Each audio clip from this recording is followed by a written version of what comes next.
Hello and welcome to All Shorts. Yes, we're live again today. That we are. Well, I believe that Brexit has brought down the Tories and, well, it don't look too great for them in the next poll. No, whether it be the local elections or whether it be... and welcome to All Shorts. Yes, we're live again today. That we did it again. Oh, crikey, that threw me. I can hear myself. That's scary, I tell you. Well, yes. The Tories aren't going to be doing too well, are they? In the local or the general election, whenever that may be. Will it be in June, July, May? No, I don't think so. No. But you see, Brexit has been their, how to put it, their nemesis, their, the block that they put their head on to. And unfortunately for them, they've pretty much scuppered themselves. Nothing's been done. Nothing's happened. Positive because of Brexit. No. There's no benefits of Brexit, but isn't just that. What has it flipping cost the country?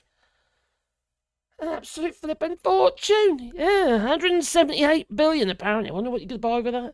All sorts, apparently. Yeah. You could have bought yourself about 7 million odd nurses if you want. Yeah.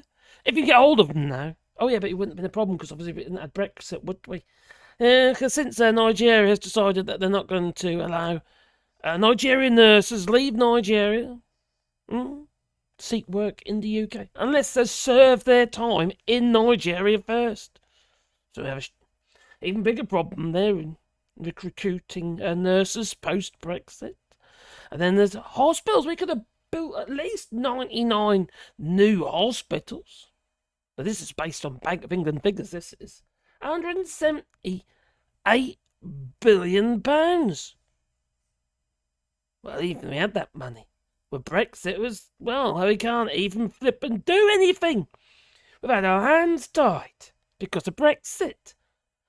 Parliamentary time, for instance, was scuppered because of Brexit. This government has spent 4.4 billion on Brexit planning. That was in 2020 figures. God knows what it is now. Now, that is something that, something could have been done, couldn't it? Something good could have happened with that money. We could have, less starving children, for instance. We wouldn't have over 1 million children sleeping on the floor, for instance. Less food banks, maybe. Maybe that money could have gone to, families that are struggling. Now, Brexit has obviously negatively impacted both London and the broader UK economies. This is a trend that is expected to get worse if you listen to Adam Possum. Well, oh dear.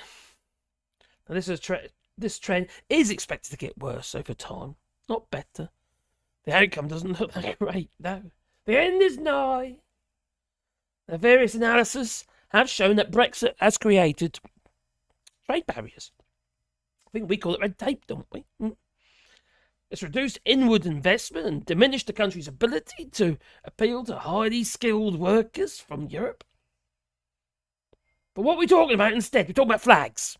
Let's talk about flags. Actually, we will be talking about flags a little bit later, and Labour, and flags. Oh, my giddy heart. Have we all got to do it? Jump on the old flag humping bandwagon? Maybe. I've got my chair. That I have. Yeah, my butcher's apron chair. Blimey. But what does that flag actually... who does it actually represent, really? Don't think it represents Scotland. No. It surely doesn't represent Wales. No. Where's the dragon? And some people say, oh, crikey. It's a Christian flag. It represents everybody. Flonkers.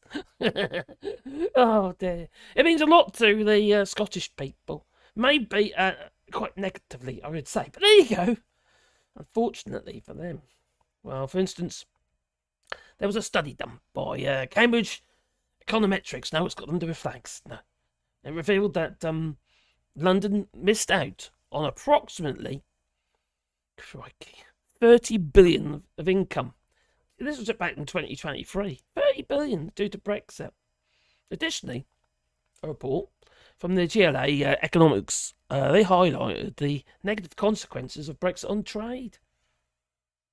Well, you're not going to invest in a country that makes it very difficult for you to actually trade in the first place. Unless you, I suppose you might do if you're a water company. Although I hear that Thames Water's shareholders have said, no, we're not going to invest the money now.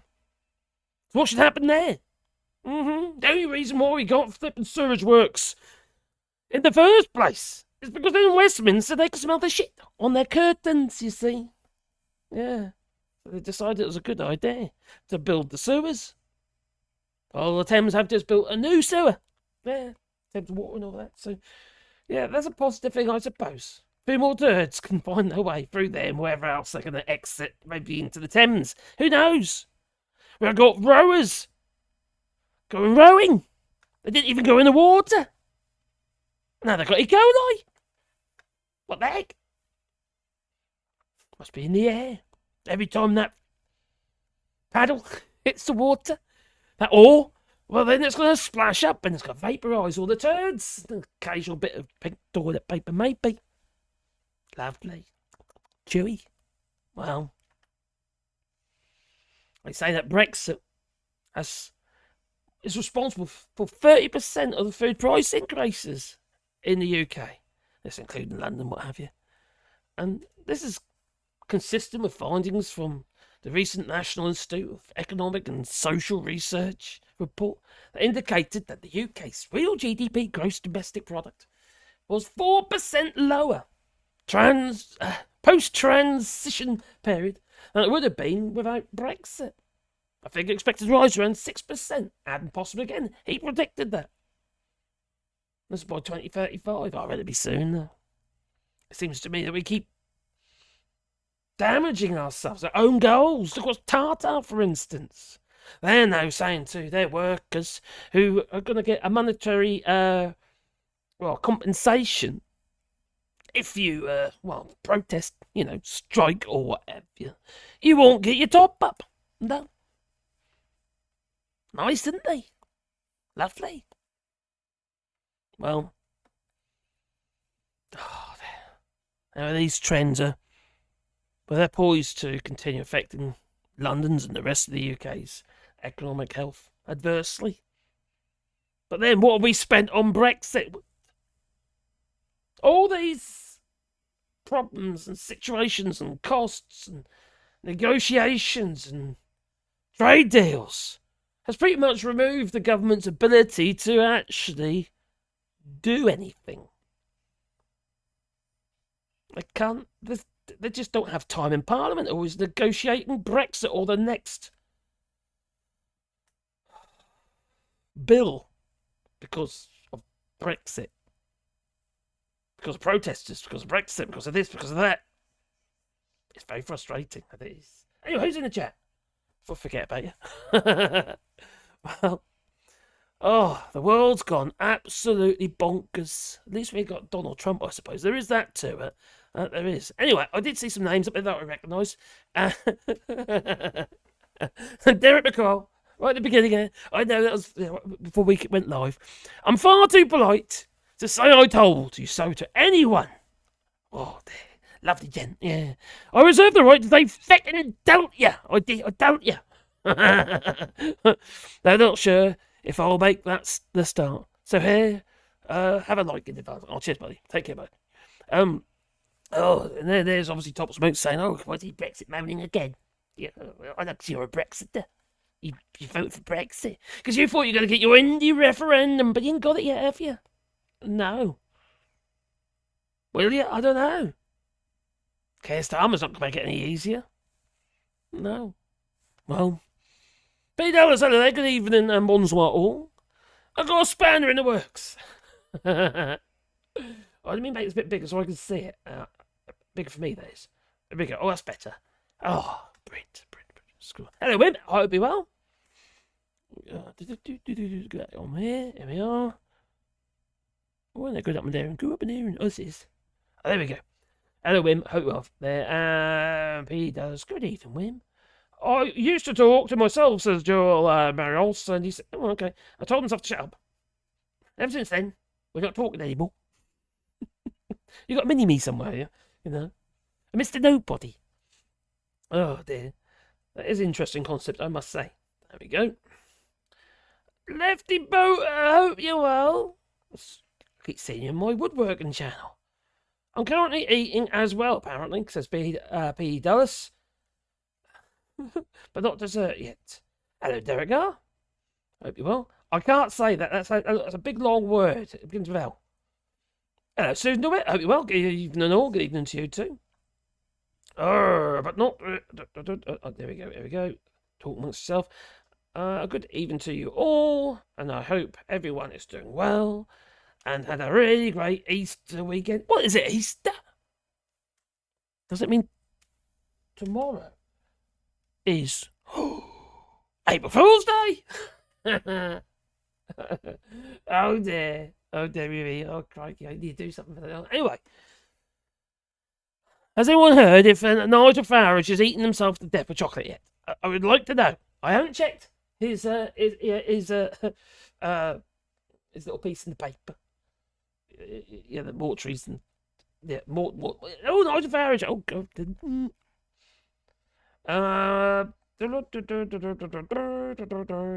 Scroll down. That was me saying 2 seconds, and I was like 5 minutes. No, it is the famous Marcus on timekeepers. I'm sorry. Well, I'm back. I'm here now. All right. I've been really struggling to get my head around this, and it's kind of like, oh my god, because there's not a lot about it. Obviously, this is how I feel about it. I just feel that the Tories have pretty much put themselves in a position where they can't govern, and what is the deciding factor on that? It is because of Brexit, and they've screwed the economy so they've got the money to spend because of Brexit. It's okay, we've got the pandemic and all those sort of things as well. Obviously, that was a problem.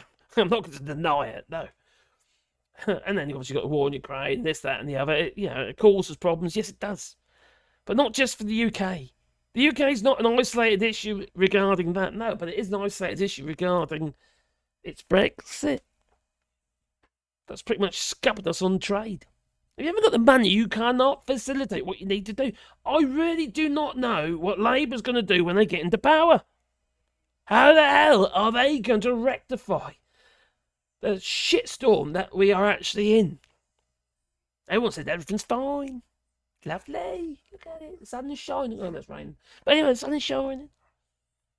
No problems. Everything's good. Look at the... Oh, yes. Look at our budget. It's fantastic, isn't it? Unfortunately, there is no money. No money. So how's Labour going to do it without borrowing more money? Cuts. They ain't going to go down very well. Councils have said... Well, they've said to the councils, oh, we ain't got no more money. Fortunately. But they're right. They're honest regarding that. And then we've got the other issue. Regarding the, is it 30 hours school, nursery places? School places. How many hours a week? Or 30 days? How many days is that? Anyway. They said we can't afford it. Well, actually, what they actually said was that it's ill thought out. I made videos about this before. How the hell can these, what are effectively private businesses that have their price? This is what I understand. These nurseries are dictated to how much they can charge, but they are, let's say for a limited company, for instance, but they can't set the price. How can you operate a business on that when you have no control over your price? It's kind of what's happened to the farmers. Okay, they got the Brexit as well. Just what my Brexit? They got the Brexit. Yes, just what happened to the farmers regarding Tesco's, Asda, and all the other criminal cartels. They dictate the price. You can't run a business like that. You need control of the price. I've been in business many years before I came over here. I go on business here, I suppose. But we bought and we sold. We provide services. We said how much it's going to cost. Let's remain competitive, obviously. But at least it was up to us. We could put the price right up if we wanted to. Get no work, but you know. But these nurseries, there's no way they're going to be able to do it. How on earth are they going to manage to provide the services on a fund that's less than cost? Number 4, these child, nursery places were substituted by those who wanted to pay, who could pay or did pay. So anyway, they could run, but they can't now. No, they can't charge more. So effectively, they had money taken away from them. Nurseries are going under as it is. They have all these bright and weird and wonderful ideas regarding that. It sounds fantastic. They have free nursery places. They said it's going to be up to for 9 months as well, or something like that. It's nuts. Smaller How's in that number, going to work? but larger in mind. Hey! And number 3, well, my friend. Modern monetary theory holds that money that can be created as required, and taxation used to control inflation. UBI, Universal Basic Income, is that a solution? I think it's going to be the only solution in not so long in the future. There's going to be so many industries that are going to be wiped out through artificial intelligence, whether you're an accountant or an architect or something like that. They can pretty much all be done by artificial intelligence. In fact, that weird geezer who's the head of ChatGPT, he's a bit concerned himself. In fact, they delayed the launch of another part of the service because they think, oh, hang on, this is a little bit dangerous. Like deep fakes and stuff like that. Well, thanks, number 3. Oh, dear. Yeah, UBI. Every time. I think we'll have no choice, though. I don't see how any... And I don't actually see how any government could try to actually say, hang on, don't worry, we'll muddle our way through. Unless you heavily legislate this AI, like, heavily legislate, I mean, big time, you're going to lose jobs. People are going to lose their jobs. It's just inevitable. Now, I use AI for various bits and pieces. I find it's brilliant. But because it's so useful, I think to myself, hang on, it's also dangerous. You see some of the videos they create, and they flip videos just from a few words you type in, and you get a fully blown video. Getting harder and harder to tell the difference as well. Perfect for deepfakes, isn't it? Could be absolutely disastrous for politics. Fantastic for those on the right. Or hard left. Either way. Not great, no. Hello, Jeanette Carmen Toby Bowl. Happy Easter, those who celebrate. Happy Easter. Oh, it's Easter. Chocolate. I had no chocolate today, No. I can't remember for it, no. Sundowit says, relaxing after a day of unpacking. Oh, you moved, didn't you? You moved. Blimey, I hope it went well. And doing the dishes, I hope the last of Marcus hour. Is that sarcasm? Sound check. Oh, sound check. Did someone say sound check? Is the sound okay? Let me just run down. Oh, what to the bottom here now? Oh, I think it's okay. No one's saying I'm silent. I could check on there actually, couldn't I? Let's do that. Let's just turn this.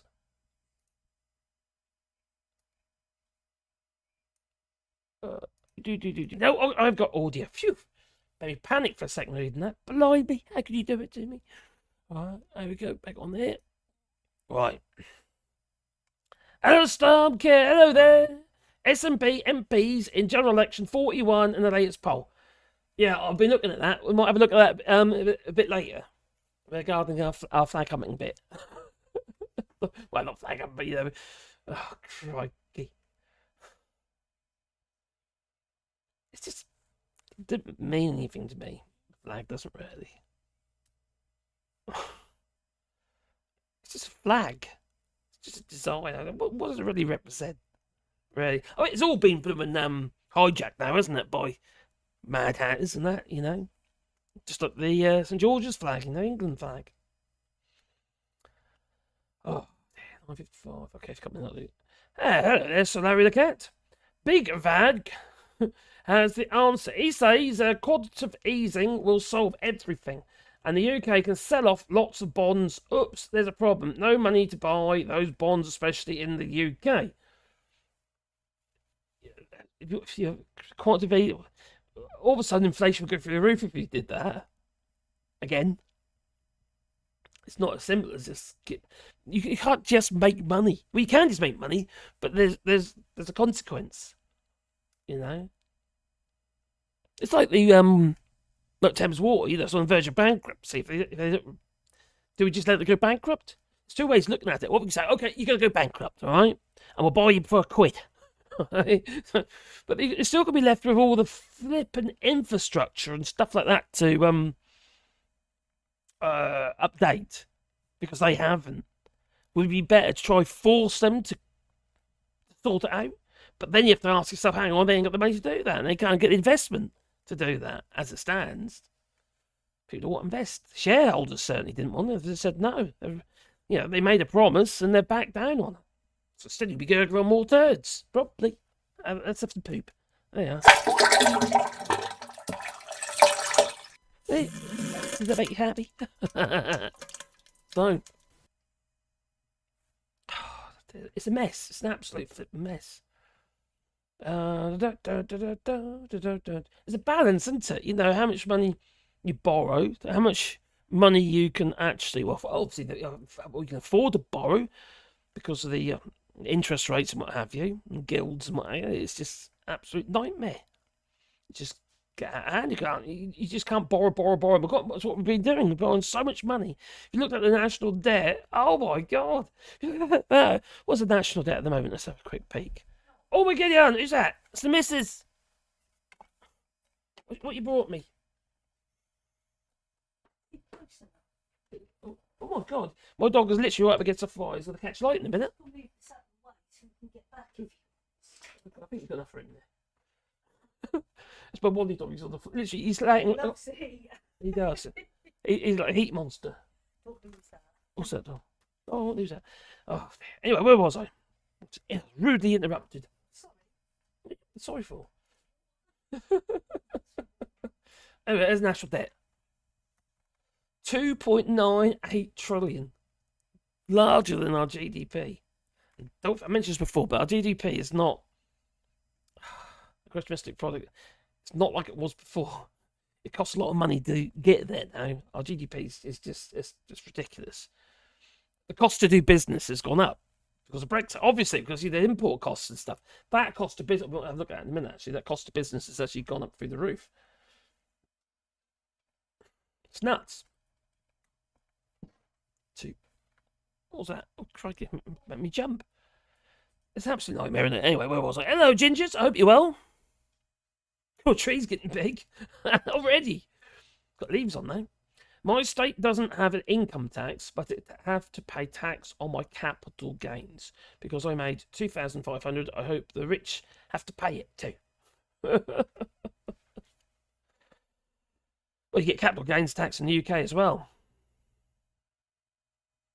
So you don't have income tax on your wages in the United States. Oh, in your state. Blimey. What did adjust me, not you? There we go. Up we come. So I missed a few here, haven't I? Labour can't rectify this. That's the point. People will just get mad and vote Tory again because people are stupid. I've said that before, haven't I? I'm very concerned that they're not going to achieve enough in the first 5 years for them to maintain their seats. Whether it be Tories again, I don't know. Maybe Reform Party will get more of a footing, and all that'll do is dilute the Tories even further. You know, in some ways, the Reform Party are a bit of a blessing, really. There will be a certain amount of people, won't there? That's going to put their vote in Reform, and it's not a huge amount, I know, but it's enough to cause problems for the Tories. Dilute their vote. Austerity, be more like austerity. Red Tories. I don't know. I don't get that, Derek. Actually, I hear that a lot. The Red Tories. They're not red. Maybe nearer to the old school Red Tories, but they're nothing like this bunch. This bunch of flipping nutters. They've got no idea what they're doing. They really have got no idea whatsoever. And some of the things they've done is just doesn't. It's just totally illogical. Well, Brexit for one's blooming illogical. Hello, Karen. Hello. Hope you well. I like Stephen Flynn as well. Yeah, from S&P. And I would actually like, if I'm talking about, I mentioned the other night actually. Somewhere. Oh, what was that again? I would like Chris Byron to be leader of Labour. That's what I would like. He's such a good speaker, and he's got wit as well. That's It wouldn't be different if he's gay. So I mean, something that or a female. Which female? Not Theresa May. We tried her, but she's not Labour anyway. Definitely not in Labour. She's never been in Labour. No, she's got the children, has she, Theresa May? Yeah, I like Stephen Flynn. I think he's pretty cool geezer, and he's a good speaker. But obviously it's S&P. Do a poll. It's Scottish independence more or less like after Brexit. You really want me to do that? Can I do that? I can do it down here, can't I? I'll tell you what, we'll do a poll, shall we? Right. And the words are, okay, ask the question. Is Indie Ref or Scottish independence? Is it Scottish independence? You know how I feel about it. I think you got a right. It's your right anyway. If that's what you want. You have a vote and that's your right, as far as I'm concerned. It's Scottish independence. I spelled that right. Be embarrassing, wasn't it? More likely. Post Brexit. I suppose it is, yeah. I suppose in that case you would be right, wouldn't you? But still, I still can't see it happening. Rishi Sunak would say something like, "The Scottish people are not interested in the referendum too. No, they're more interested about us delivering for the British people," or something like that. Okay, is Scottish independence more likely post Brexit? Start the poll. Poll started. Almost take all the screen up now. Okay, that's better. Yes, 100% so far. But you just pressed that, didn't you? Top smoke. Oh yes, very arrogant. Oh, hang on, I'm there. What's that? Did I? Oh, just say hello, buddy. Hope well. Who is? Hello, David. Hope well. And Rab Nori. Hello there. And Akis Mad. Hello there. I bet you want Scottish referendum as well, haven't you? Scottish independence. Is it more likely? Akis Mad. Hello, David. Hello. So, Larry the Cat. All shorts. You can't tell that to Big Vag. He will make some unfunny jibes and send out Big Vag. Are you talking about Big Madge? Big Vag or Big Madge? I'm confused now. Will make some unfunny jibes and send out anime memes. He is the oracle and never wrong. If you if you are talking about Big Madge, I probably would agree. Oh, he's quite shouty as well. I don't know if it is who you talk about.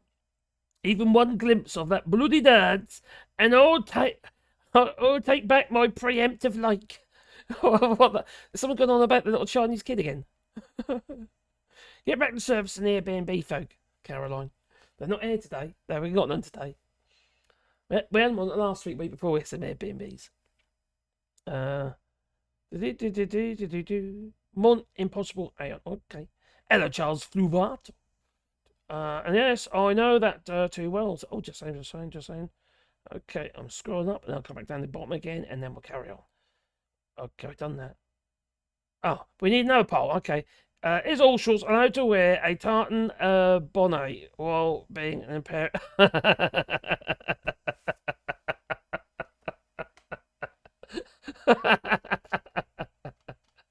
It's my Peaky Blinders hat, alright? Sod. Oh dear. Okay, this is actually not in the right place, is it? Oh crikey, some people said no! You've had some negative votes there. Sorry there, Top Smoke. 84% so far. bring it up a little bit. There you go. So I get more. Ah, I got it. It's him. Okay. So, Big Madge, aka Big Vag. Oh dear. Though I think Big Vag is a more suiting name. Oh, okay. Now I get you. Now I did get it. I did. It did click. It did click. I thought that's who you might be talking about. I quite like Big Madge really, but he can be a little bit arrogant, can't he, at times? But he's an opinion. He's got an opinion. I don't necessarily agree with it. But you've been trying to tell me about the building industry. I had a bit of a disagreement. You can't tell me much about the building. I've been in it long enough to know a little bit about that. I dealt with some people that got huge amounts of money, spent huge amounts of money on land and stuff, and built properties and that with furniture that's too small. That looks bigger. I don't know because I built it. Oh, love to hear the no arguments. What no arguments? Okay, all right, there we come. 85% now. Top smoke. 85% for your poll.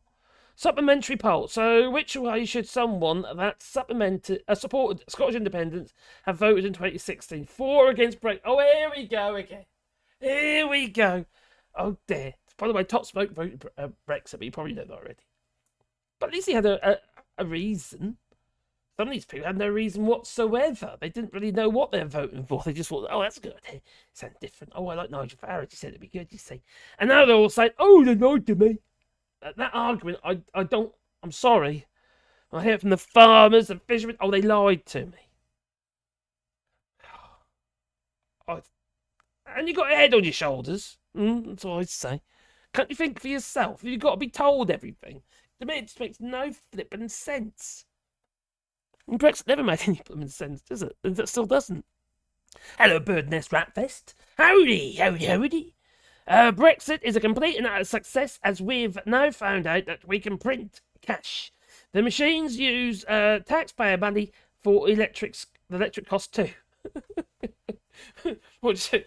Oh, crikey, it's borrow some more. Oh, crikey, yeah, what you mean? Just like that, the national debt. Just print it. That'll be right. Well, borrow it for people who are willing to borrow. But the thing is, as the country's value goes down, our ability with the guilds and all that, it becomes a little bit less favourable for us. But how about the cost of Brexit? Oh, there it goes. Oh, there it is. It's actually more than that. Some people are saying it's over 350 odd billion. It's nuts. What is that? What have they actually managed to achieve since Brexit? With bills and legislation and stuff like that. That isn't actually directly related to Brexit. Or trying to control people, probably because of Brexit. But no one's happy, are they? I absolutely hate Brexit. Have you noticed? I think it's a disaster. Well, it's a disaster. It's terrible for my family. Terrible for my kids and what have you. Yeah. And I don't know, Spain, for instance. It seems to be like one thing after another. There's another town or city near the Basque region in Spain. It's decided to make life difficult for us. We're on holidays and all that. It's just one after the other. It's going to be the whole of Spain at some point. So there you go. Well, actually, I hear that Barcelona possibly had a cruise missile or something fly above and explode above Barcelona. They think it was Russian or something. I don't know. Some bizarre shit there going on. I only got a glimpse of it, so I don't know what the reality is of it. What I do know is Brexit is shit. That is. 9 months. 9 months. Casper Northerner has been a member for 9 months. And he's like a little, celebration or something. How about Yoda? Still lots to learn, you have. Not that one. It's kind of rude. Welcome to Brexit, Welcome to the Brexit, sir. I'm sorry. Oh my god. Oh, blimey. Oh my god. Oh, Gordon Bennett. Who is this Gordon Bennett anyway? So, the cash debt meter is accurate, 100%. I don't know if it is or not, but it's done on an algorithm, isn't it? It's not connected to the national debt, and always the cost of Brexit. It's just that it's based on the fact that the Bank of England announced that. Oh, can't remember what it was. I think it was early this year, wasn't it? They said that it's cost the country 440 million a week lost growth since the referendum. 440 million a week, and that's 700 and quite I did know 720 odd pounds per second. 727 pounds per second. It's just nuts. It's just nuts. I was supposed to say, oh, everything's fine. Everything's great. It's not. And that's why Labour is going to have a really hard time of trying to sort this shit out. They think of the Tories, what have you. They really, really scuppered themselves. They might have won again. Well, we wouldn't have the 2019 general election, would we? When would the election be? There's been so many, I've lost count. And so many changes of prime ministers, I've lost count. Just... And we had the 2019 one anyway. At the end of the day, the Tories might even won again, you know. They're not going in now, are they? And why is that? It's because of Brexit. They flippin' screwed everything. Nothing works properly. People aren't happy. People feel they're lied to. Okay, yes, that's fair enough. You feel you've been lied to. If you were sucker enough to actually go along with it. But then you got those who don't want to accept that they've made a mistake. That'll be the farmers, the fishermen. Well, actually, some of the fishermen have actually started saying, I think I made a mistake here. I'm sure some of the farmers say that as well. And other Brexiters and stuff, I think I made a mistake. Some people say, well, it affected me. It affects everybody. If the national debt goes up, the cost of everything goes up. Yeah, because, you know. But, yes, I can hear you. I've got a dog barking at me now. Oh, crikey. Which one is it? Which dog needs a treat? It's trying to tell me something. Dong. You're going to have to make an effort. It's that one, yeah. Pandora won't jump. She's over there. See her over there? Yeah. She's going to catch her. Oh, she missed her. And this one over here. Oh, little Wally. You got to make an effort, boy. Yeah, over the wires.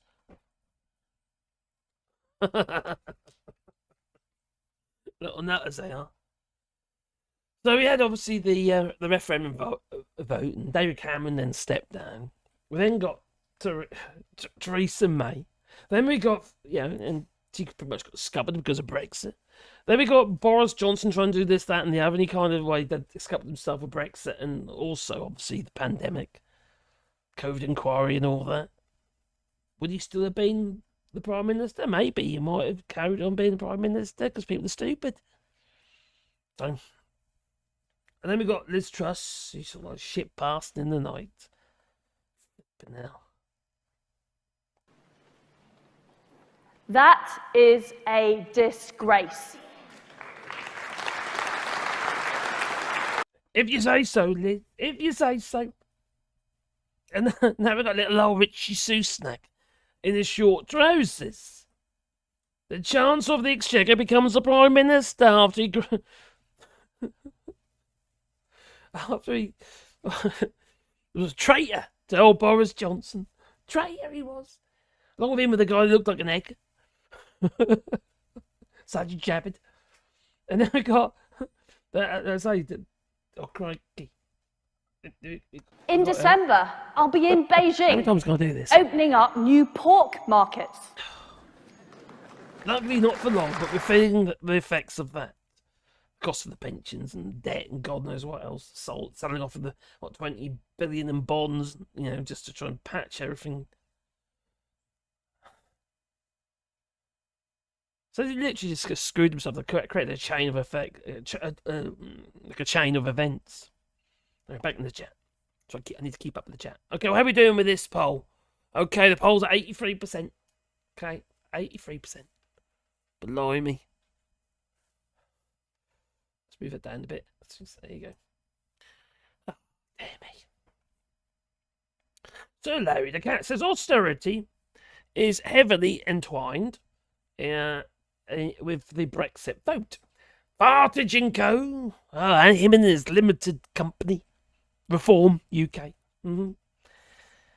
Took advantage of the areas that had been left behind and run down due to austerity and promised them a brighter future. Isn't this austerity? Is it? The national debt at that time was 770 billion, wasn't it? Or something like that. 770 billion? And now we're like 2.8 trillion or something now. And then they said back then we needed austerity. And under the Tories, we're in a worse place now than we were back then with Labour regarding the national debt. If you don't invest in infrastructure, you're not going to build an economy, are you? Now we've got cuts. Local councils complain because of cuts. And Labour said, oh, well, I'm not sure what we can do. Well, to be fair to them, I don't know if they will. Oh, haven't they been allowed to prepare, as in, I don't know, government in waiting? Isn't that possible? Isn't that supposed to be happening? Love that pork, Marcus. Almost as much as Cameron. Oh, Cameron and his pig. What if that's true? I wouldn't be surprised. Oh, extramarital affair with a pig. Tom Finney, hello there, but yeah, starved to trust a decades-long Tory fringe come modern mainstream policy. Getting ready to season my ham. What, you gonna brine it? You gonna brine your ham? And I was thinking about maple syrup. Have you already brined your ham? Is it already done? Or are you now going to like marinate it in its syrup, maple syrup? Oh, crikey! Oh, make me Smaller salivate. in number, are we? Salivate now, But you are. larger in mind. Oh, it's working again.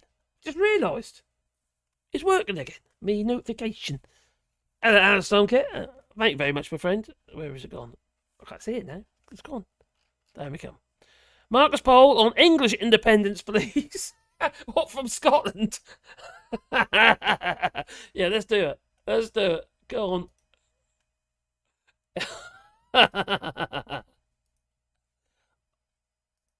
Oh no, I can't do it yet.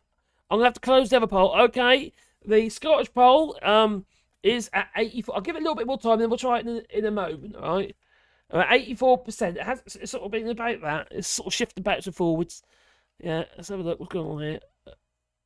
16% said. Oh, great! 43 of that's out of 43 votes. Is that a fair representation of the country's demographic? We will do that, Alistair. We will. We'll have a little bit more time to ride. To be fair, I'm not sure that 48 votes is a fair representation just yet. Let's get to 50. Oh dear. Independence for Scotland. I'll tell you what, we tried our independence. We did for Norwich. We did. Well, that's to do with land taxes and barriers back in 1549. My ancestor Robert Kett. Well, I was. Actually, my ancestor is his brother. But anyway, where they tried to hold Norwich within the walls, well, held Norwich within its walls 30 odd days until the Queen at the time of the King, Queen, got all mercenaries down from Germany to get them out, because they had pitchforks. They didn't have bows and arrows, did they? They had pitchforks, and Robert Kett, he decided, I'm going to hide. I am, I'm going to hide because they're going to get me. So he hid in a hollowed out oak tree. And eventually they found him, and they got him, and he got sentenced, and they got to make an example of him, so it's like hung in court and that. So, that was Robert Kett. Kett's Rebellion. If you want to search Kett's Rebellion, it's quite interesting. Actually, very interesting, actually. Roblin is a poll adversary. Oh, okay. Is this poll advisory? Probably not. So, Norwich Independence. Okay, Yorkshire Independence. Where else? I'd like Yarmouth to have independence, so we just push it out to sea. Great Yarmouth, that'd be good. Maybe Norfolk as well. Give that independence, push that out to sea as well. I like there's a nice coastline, but a lot of toffs up there. Yeah, too much money. Not King's Lynn, mind. No, I'm talking about Crowborough and all those places. And yeah. difficult one. But there you go. The king owns most of the coastline anyway. So close that. Got to do one poll at a time, apparently. No offence taken. Sorry if I gave that impression. Just got tired of telling people Brexit was a bad idea and being ignored or dismissed. So there's a bit of a hot button for it. Oh, Brexit shit. There really is. There's always going to be shit. There's no positive outcome from Brexit for the UK. It's, for EU maybe. For EU businesses maybe. But also to be fair, many EU businesses they can't trade with the UK now, so because of Brexit and red tape and what have you. It's just not, as they say, not worth the candle. It's a crying shame. I can joke and laugh about this, but it is a crying shame, and it does upset me actually. And I do worry deeply about my children and people obviously I care about as well. That obviously includes the children. But yeah, it's just it's sad. It's also sad what's evolved since the vote. No, actually, not just since, but before the vote, the run up to the vote as well. Yeah, the Nigel Farage types came out from underneath their flipping stones and became more forefront at the end. Tommy Robinsons and all that, Leonard, whatever his name is, all of a sudden they got more standing. There was people out there that listened to them, and that is a crying shame. And obviously the racism, for Christ's sake. We've witnessed it. My daughter's witnessed it.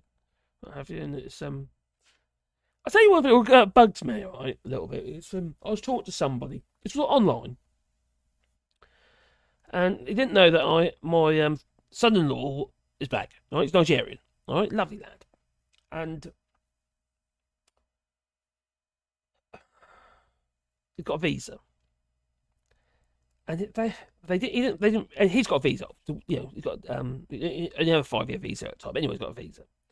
Very clever. He's done all his education in the UK. He's got computer sciences and programming, and basically he kind of tries to break software. That's basically what he does. And this person who said to me, about how they come over here. I said that. There we go. There you go. This will do. Coming over here, taking our jobs and our women. They get all these benefits. That's pretty much what he said. Oh God, you know nothing, absolutely nothing. You are not entitled to any benefits whatsoever on a visa. That's a fallacy. But these people have it. It's been drummed into them so deeply now by these nutters. If you try and tell them otherwise, they'll quite often just try and shut you down. In many ways, it's just it's like they don't want to be told they're wrong. Same with Brexit, and Brexiters top smoke. They don't want to be told they're wrong. Love you, top smoke. Oh, no, it's an absolute crazy mess. It really is. But, in some ways, if there was a positive outcome of Brexit, it would be the fact that I sincerely believe that Brexit has scuppered the Tories. And they're going to be absolutely destroyed. So 98 seats they might end up with. 98? That's an 80-odd seat majority, and they're going to be at 98? I think there's, Liberal Democrats are going to double theirs. They're going to be at 22 seats. S&P are going to have an increase as well. But the Tories, 98. It might be worse than that even, These are only polls, aren't they, after all? It's mad. It's just absolutely bonkers. And people are happy to accept it.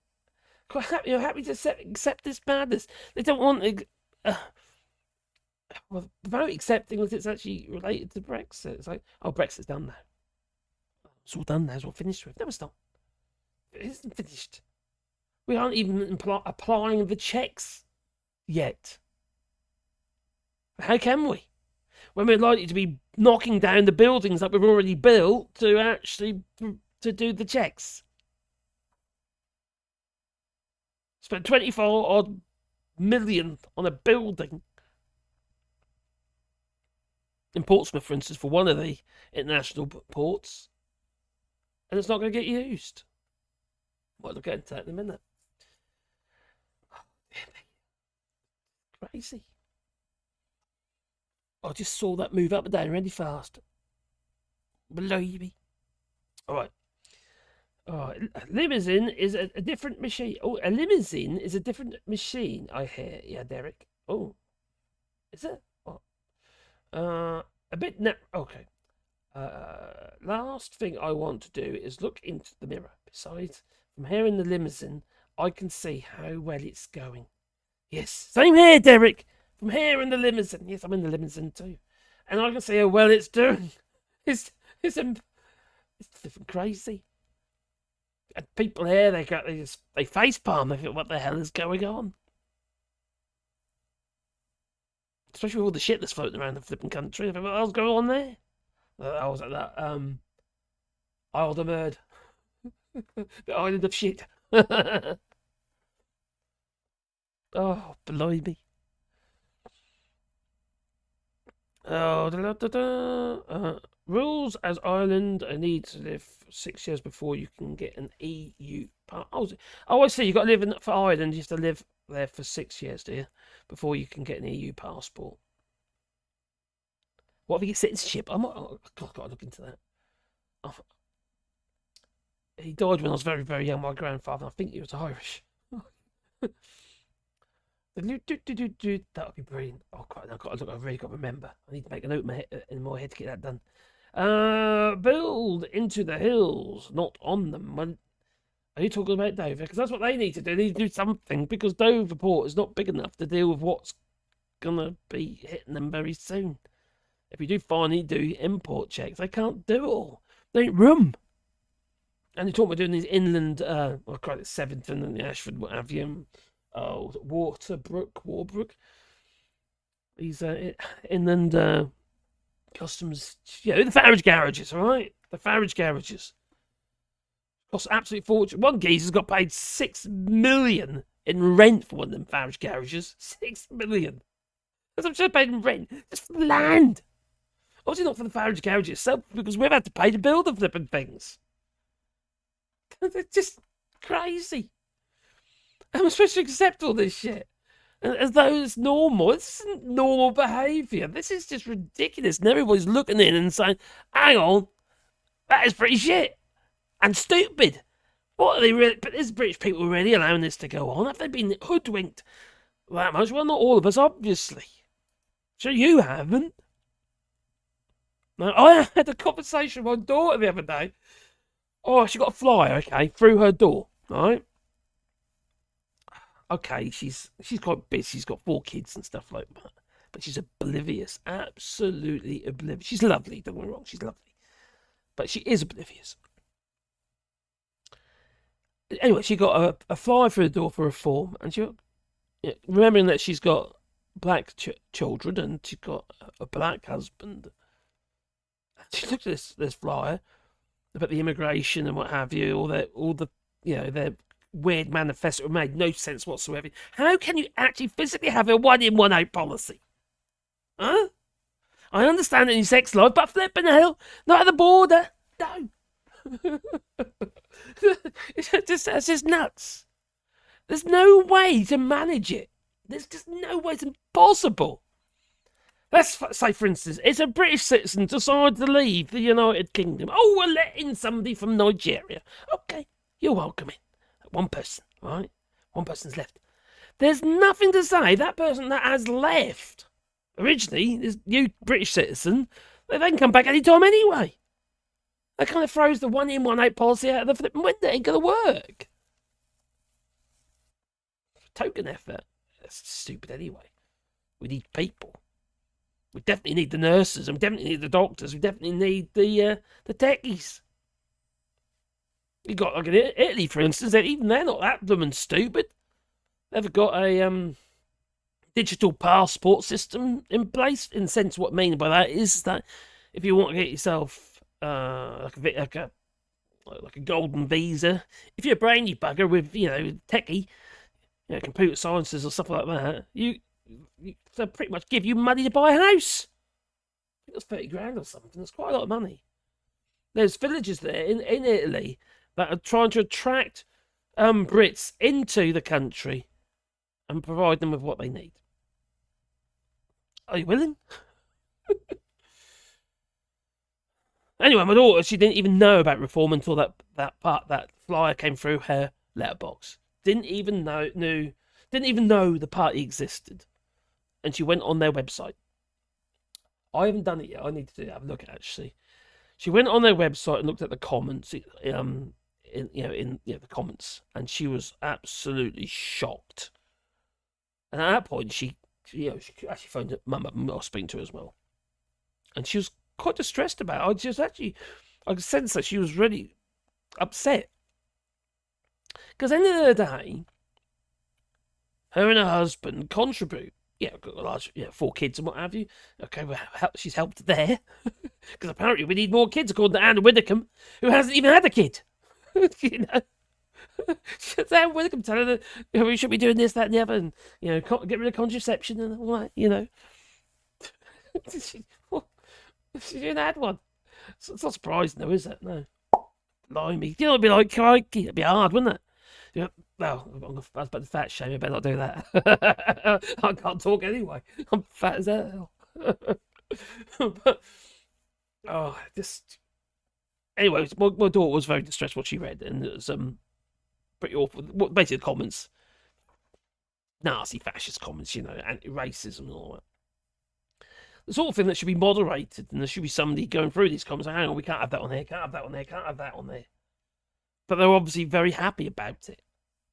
And I've got Richard Tice at the moment. He's giving poor little old Gallus, he's deputy Conservative Party chair. And then poor little Gallus, pothole boy, the laughing hyena or little chimp, whatever he is. And there's old Richard Tice. He was almost threatening to sue me, is. Because he reckons, right, you should be quiet, be careful what you say about me, Richard Tice, that is, because the rumours that I've heard about you, very disturbing, he said. Obviously, I would say that some other individual, maybe to do with 30p meals or something, 30p Lee, 30p Lee, has obviously been doing a pillow talk, isn't he? Richard Tice. It's maddening. That is. Just a second. 2 seconds. I'm just going to let my dog out. Who let the dogs out? Oh, I will. Let me not put his apron. There you go.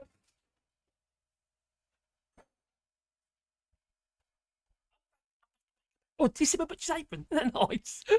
What do you think of that? Yeah, it's lovely, isn't it? Yeah, anyway, where was I? Back in the chat. I don't want to forget about you. Alright, we're still at 83% in the poll. I think now what we're going to do is we're going to end that poll. That poll is ended at 83%. And we had a request further up. Where was it? There we go. Marks, we need an English independence poll. Okay, here goes. Let's see if we get more than 83%, shall we? Okay, I suppose if you want the Scottish independence poll, you'd obviously vote for that as well, wouldn't you? Or if you want Scottish independence, you'd vote for an English independence. It'd be the same thing. Okay. Should we have English independence? Okay. Post-Brexit, English independence. Is English independence more likely?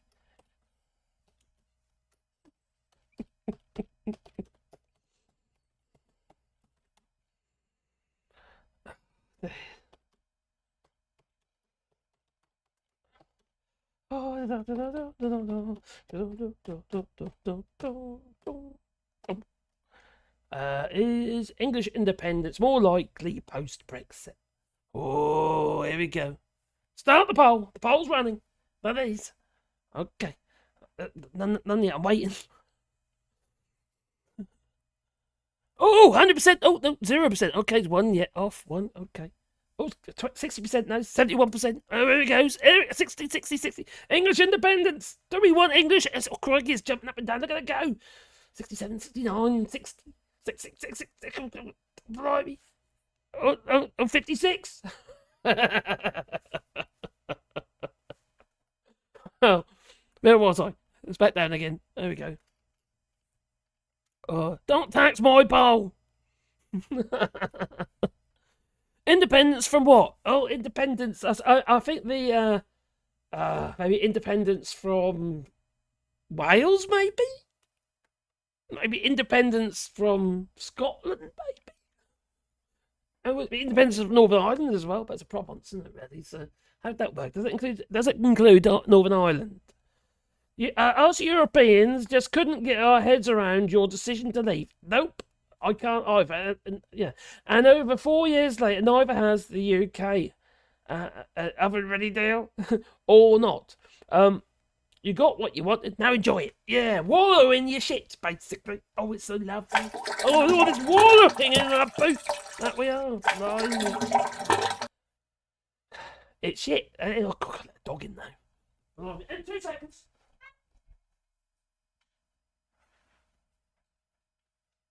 That's one. Oh, these doggies. No treats just yet. You having too many treats, you are. English independence will happen, because there will be only England left. From everything. Then we've got our independence, and we've got our sovereignty from the European Union. We can make all our own rules and laws now, apparently, except we have to still abide by certain European laws, such as maybe certain trade deals as well with Canada. Oh, blimey, will that run its course, didn't it? Mm-hmm. They were at loggerheads. They couldn't come up with anything. Kemi Badenoch was blaming them, and they blamed Kemi Badenoch, whatever her name is. Whatever she is, she's a flipping kipper. That she is. Well,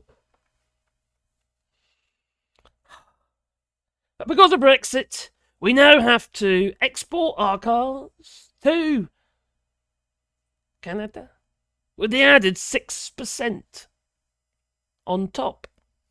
Lovely. Well, such a mess. We are happy that you have gone, says David Mugwort. All you gave us was farage. Crikey, wasn't he a nightmare? His little flags and stuff. You remember when he's in European, when he was in the Commission or in European Parliament, he's standing there, and that guy held up a bit of paper and said, he's lying. I thought that was brilliant. That was class. He's a very shouty little man, isn't he? Mm-hmm. But I have to admit, old Nige, something about I don't know what it is. No. Actually, there's not much about him, is there? No. Not positive, anyway. Not unless you like, well...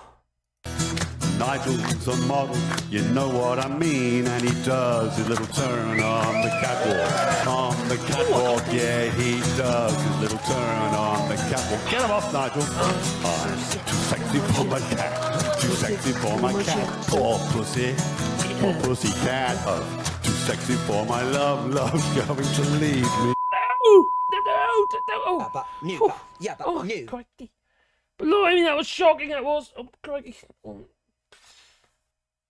Actually, hang on. 178 billion 442 million 829 thousand, and the other bit's going too quick. Oh, damn it, Brexit. The gift that keeps on taking it. Lovely. Very expensive, this Brexit lark, isn't it? You know. Did anyone tell us that's going to be so? How to put it? Yeah, Grifty McGriff, the Farage. Oh, that he is. Yeah. Make it stop! It could be a little Chinese kid, you know. Charles is solo off now. I'll see you later. Take care, buddy. A new poll, is Kate dead? Oh, no, I'm not doing that. No, I'm not doing that. Oh, that's 53%.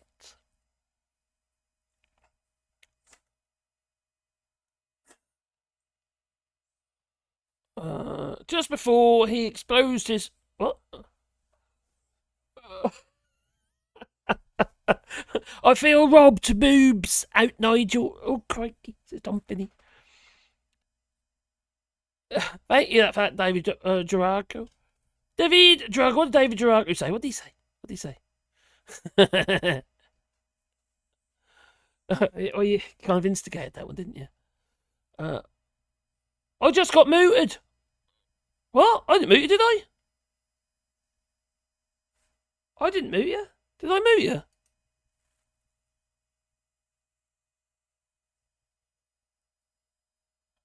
How did you get muted? Oh. I see. Just let me have a dog in. Oh, blimey. Up and down, up and down, up and down.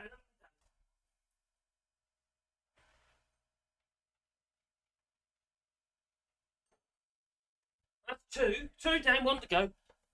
Blimey. Oh. Hey, David. Did you like to see old Nigel without his shirt on? Did you? I didn't move. Anyone says P. Dallas? Alright, here we go. So, anyway, it's an absolute shitstorm in it, really. You think the time that was spent on Brexit? It's just consumed an enormous amount of Parliament time, government time, and electors alike. It's displaced many important issues that should have been discussed in Parliament, take that parliamentary time. And that energy could have been devoted to addressing stuff that really mattered. It's not just the fact that the money is what's cost, is it, And the loss of input, loss of GDP, loss of tax take. We could have actually created some space for sort of new legislation that wasn't necessary because of Brexit. Could have been something positive that actually made people's lives better. The Brexit effectively paralysed the government, which means the government was ineffective, which means we ended up with Boris Johnson and Sunak and Liz Truss. I don't actually think Theresa May would have been that bad. As soon as bloody Brexit, she wasn't strong enough for it. Although they did say she was. Who said that? Was it Michelle Barnier? I said, no, it wasn't Michelle Barnier, was it? Oh, crikey. Oh! Come to me in it. Anyway, they said that she was a stubborn woman. Maybe you can remember. Who said that Theresa May was a stubborn woman? I think he's retired now, and I think he's accused of being an alcoholic. Well, now, prior to, mate, sanity prevailing, one day in the future, maybe, we'll never know, that our re-entry into the European Union. Can you imagine that? Oh, God, the dog's... Another dog for him. Oh! Come on, girl. In he comes.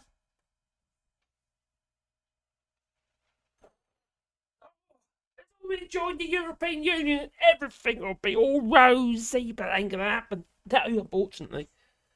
It'd be very nice if it did, but I can't see it myself. We are going to be spending countless years trying to negotiate new trade agreements, even with Labour, They've pretty much said they're going to try and renegotiate elements of the Trade and Cooperation Agreement, or renegotiate. They're the renegotiators, just really see. Oh, it's 2025. Should we just see if it's working? I reckon there could be some tweaks.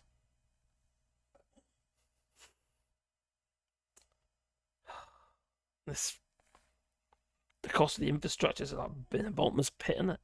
All these farage garages. The Brexit inland border facility of the M20 in Sevington, near Ashford. It's not the only one, is it? No. That was it's cost over 70 odd million. And the government has paid the owner for that, yeah, for the land at the Brexit lorry park back in in Waterbrook, Oxford, Ashford. Almost 6 million in rent. I mentioned it earlier, I know. And this has been exposed in data that's published on the Her Majesty's Revenues and Customs. The cost of Brexit is to the taxpayer. It's running into not millions but billions of pounds.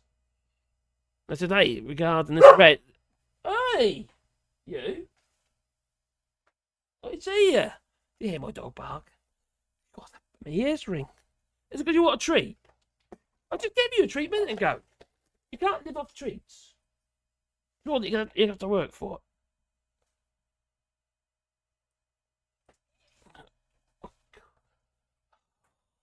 Oh, dear me. These dogs. It was a dog. A boy, a dog. It's a dog. Dog. So, you're talking about things other than, like, for instance, costs of Brexit. Unnecessary costs of Brexit. What about this flipping thing? What was it? This one? Oh, there you go. This place was built to handle 80-odd vehicles, and they were expecting 6.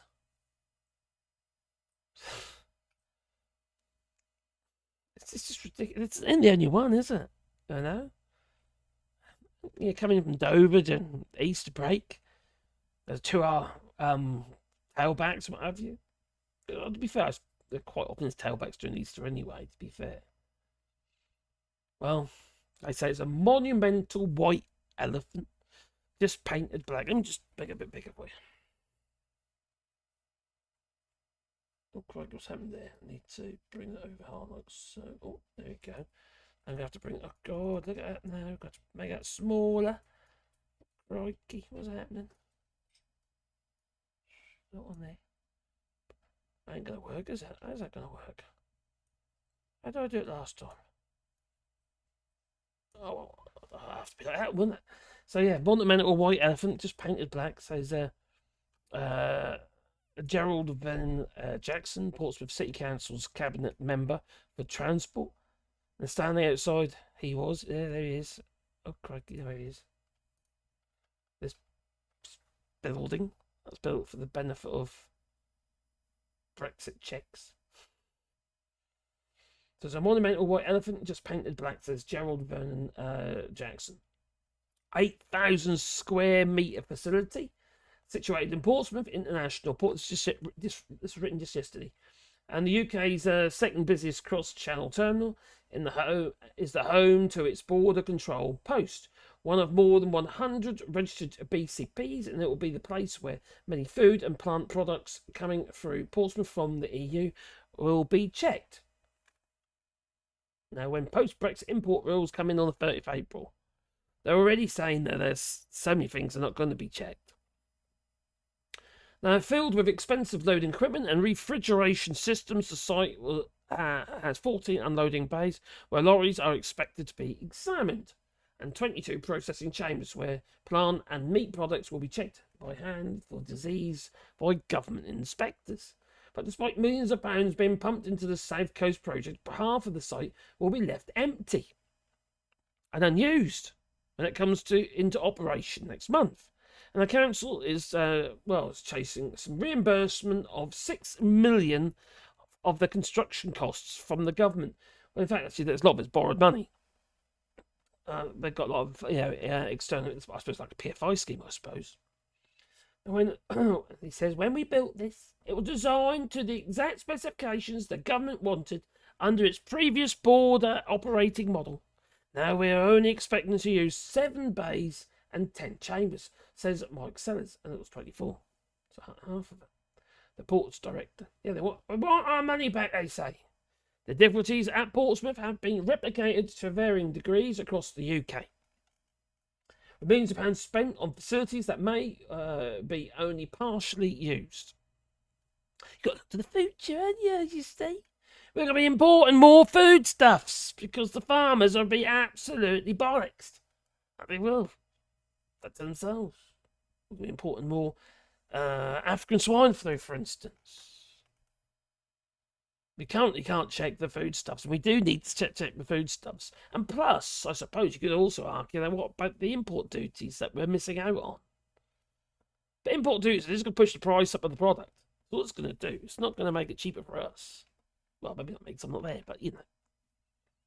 You'll find similar situations in a number of other roll-on, roll-off ports across the country, says Richard Ballantyne, the chief executive of the British Port Association. And since the government first announced it, it will check imports of products of plant and animal origin after Brexit. Ministers have changed their minds on the scope of these checks. Oh, I wonder if Jacob Rees-Mogg had anything to do with that. In between being all religious and evangelical and all that, talking about Easter and that, and being put on a cross. He even showed us a nail. Seriously, he showed a nail. But Jesus was nailed to this cross. I'd use a pads load myself. I would, yeah. Well, since the government first announced it would check imports of products of plant and animal origin after Brexit, ministers have changed their minds on the scope of the checks, and this has meant that the volume of goods expected to go through these BCPs, such as Portsmouth, has fallen, and the amount of redundant space in these facilities has grown. Now, when the UK left the single market in 2021, the EU immediately began requiring health certificates from the British meat and dairy and plant products, while also introducing physical inspections at EU borders. But we couldn't do it. We can't do all that. We don't have the vets. Well, fair, but that nor did they have in the EU. Had a hell of a job to get enough vets to do the checks. The UK is now following suit. The certification scheme is already in place, and the inspections on high and medium risk imports start next month. This is all obviously completely scuppered mixed pallet imports. It's just especially possible now. Because the haulage companies don't want to know. It causes aggravation. One product on that pallet can basically put the whole lot into bundle. You've got to wait for customs. Go on. Unfortunately. Well, the expectation of these checks, 40 ports, including Portsmouth, applied to the government's £200 million port infrastructure fund in 2020 to build new or upgrade existing infrastructure. Among the newly built BCPs were the 3 at Hull, Immingham and Kinningham, and on the Humber costing 70 million and 15 million. See, that's all, we wouldn't have needed all this extra infrastructure. Yeah, okay, if we've got import checks and it's going to be import duties. That's just going to make the cost of everything more expensive. But port owners have argued that the fund was not big enough and that they have had to cover the difference. And the Trade Association, the UK Major Ports Group, calculates that they have been paid 100 million to fill the funding gap. Now, if I remember rightly, there's who wasn't there? Doug Bannister, I think it is, from the Port of Dover. He was saying, I think it was last year. But anyway, he put a bid in saying we need some money to upgrade this port because we're not going to get ready. We need to do some major upgrades. And I think it was about 70 odd million originally. And it went down to about 40 or million. Anyway, I think you got a check for 40, or a suggestion of 40 grand. They knocked a few zeros off. And now I think it is that they are actually going to get 30 odd million. But that's not enough because the only way they can make that place bigger is actually taking up some sea. You know, do what China does and build an island or something. You know, we need to be building out because there's and there's what great cliffs in the way. You see, you got the White Cliffs of Dover on one side, and you got the sea, and then France on the other. You know, it just can't. If you've been down Dover enough times, you'll know it's just there's no room there. It just isn't. Now, you can argue, well, what would you do before Brexit? Before Brexit, it wasn't a problem. We didn't import as much stuff before Brexit. We're importing more and more and more. We buy so much shit from places, especially from China, that we don't need. And many of the imports from China come via the Port of Dover. They get landed somewhere in the EU, and then it becomes road transport. Then, obviously, you have the ferry into Dover. These massive container ships, they look at their port and say, hang on, what's the most sensible place to land? Where are most of these containers going? Let alone UK with its 67 million people, or to the EU with its 450 million odd people.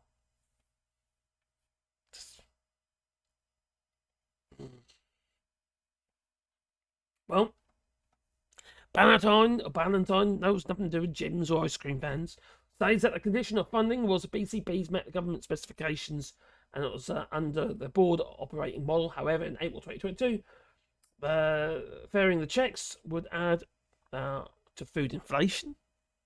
Food inflation has come down, but it's going to go up again, isn't it?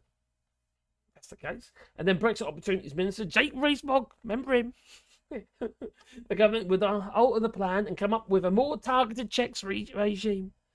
Something to do with probably, I don't know, maybe some sort of scanner to scan the lorries as they drive through, something like that, mixed pallets and all that'll be fine. You got what about them.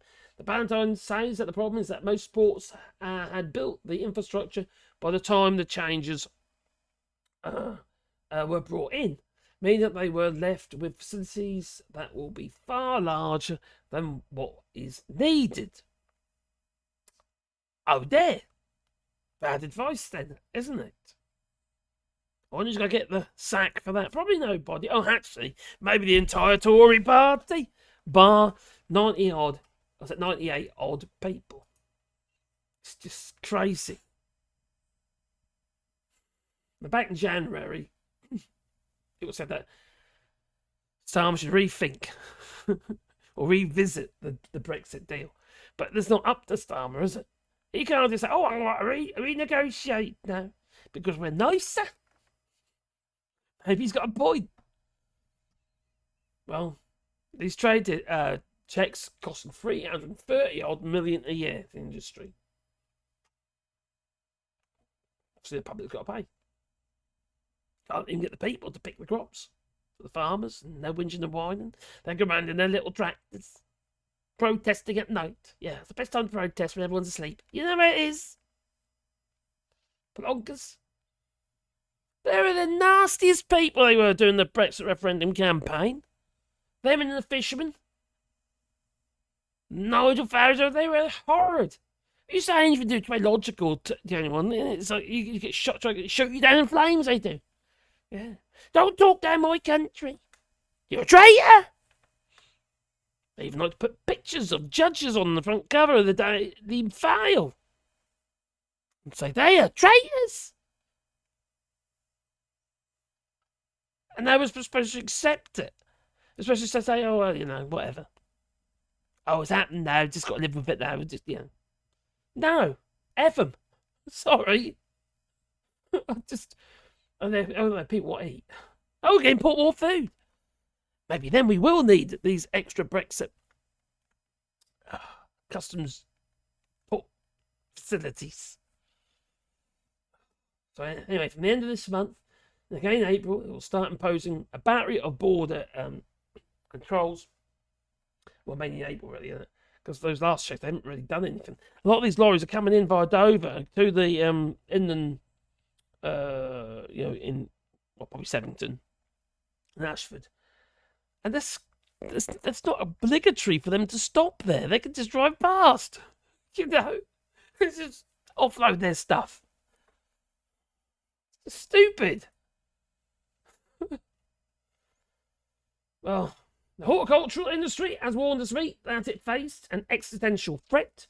Now, okay, I did report on this before regarding the Dutch flowers, the tulips, but I don't think a lot happened there, did it? I don't think it was a huge issue. Maybe maybe we cancelled Valentine's Day. It's just one thing after another. It's just absolutely bonkers. Oh, great, we're still at 53%. All right, well, I'm sorry. England independence doesn't seem to be a thing. Oh, 53%. Oh, that rings a bell. Is it 52 point something or other to 48 or something? Maybe. There again. Depends what side of the actual coin you are, well, then you might want to have another vote. Isn't that what Farage said? Oh. The world has gone mad. Let's close that poll. Ending poll. Now, just before... there we go. China's islands were built on reefs that are now sinking, oh crikey, and dead. Now, when I went to Ginger Island in the Caribbean with Graham Hughes, even though he bottled it, I was willing to go naked and he bottled it. He did, yeah. Got 100 quid as well in a super chat. To go naked. Anyway, I just, you snorkel around there, you can see obviously there's reefs everywhere, but you can see them, they're all dying. They've got a colour in them. It's just gone white. Not great. It's not surprising though, because there's nothing environmental about that place. Graham might say there is, but there isn't. They travel everywhere on boats with whopping great outboards, peeing out flipping fuel and gases into the water. It's just like oil slick. It's just no wonder everyone's dying. Can't wonder at it. And see, the people who live there, they don't care. And I'm not talking about the natives. No, I'm talking about Westerners who have bought up properties around the Caribbean, and they just don't care about anything but being able to whiz around in their whopping great boats, causing all sorts of disruption. That's just a big party, you see, that's all they care about. Marcus is the biggest fan! That was you! Yeah. And the day, I remember. I can remember discussing it with Graham when we're, oh crikey, on the old little pier, his little boat dock, and then back at the restaurant as well. I tried to get him to do it, but he wouldn't have any of it. He had some feeble excuse about, oh, what if the kids see me? You see, they wouldn't. That's just silly. He's just shy. I remember the farmers being in favour of a Brexit. Now, Liz Webster is crying. Well, actually, Liz Webster, she's always been a avid Remainer. Liz has. She has. And she's fought quite hard against Brexit. She saw it as she showed what it is. The person that I have a bit of grumble with would be Minette Batters. Minette Batters from the NFU. National Farmers Union. The Scottish Farmers Union, they were quite vocal about how shit it is and how stupid Brexit is going to be. But she just sat on the fence until the last minute and said, oh, well, I think maybe it's a good idea if you vote Remain. At the last minute. And now what they got? Nothing, pretty much. They're worse off than they were. They got the environmental dividend that they can get, which in some ways is great, but in other ways it's terrible because in the end of the day you can't grow food. The value proposition isn't there to grow food in the UK. You're better off just setting your land aside. You're rewilding and all that, which I quite like that idea in many ways, but people still got to eat. But that's Brexit for you. Yeah, crikey. Oh, yeah, I tell you what annoys me about Liz Webster is that it's like, oh, farmers were lied to and this, that, and the other, and to try to make excuses for them. Even she was a Remainer, but she's trying to make excuses for the farmers that made a mistake. But I don't know about you, but I ain't heard any farmers yet come and hold their hands up and say, I voted to leave the European Union, I've made a mistake, and now I'm paying for it. None of them said that. Certain fishmongers have. You know, some fishermen have. Was it? Crikey, was it Ian Peaks or something? Fishmonger, geezer, he distributed fish around the world from the UK. Skilled his business. Fraction of what it was. Hello, Cthulhu. I hope you're well. Yeah, you're right, Jack Lonzo, but it's frustrating. I find it really, really frustrating that people don't want. I'd have more respect for them if they held their hands up and just was honest. I've got a big thing about honesty. I can't stand liars. I just have a real problem with it. And yeah, okay, if it's in humour and stuff, that's different. But I mean, literally, it just doesn't make any sense to me. You always got to remember the lies. They always backfire on you, and people never trust you ever, ever again. Once labelled a lie, you're always a liar. Yes, Mark Spiggs fan, that was you. That was brilliant. Deadboy, what's going on here? Right, so I have an Easter parade, cuckoo's nest, and the chair. What next?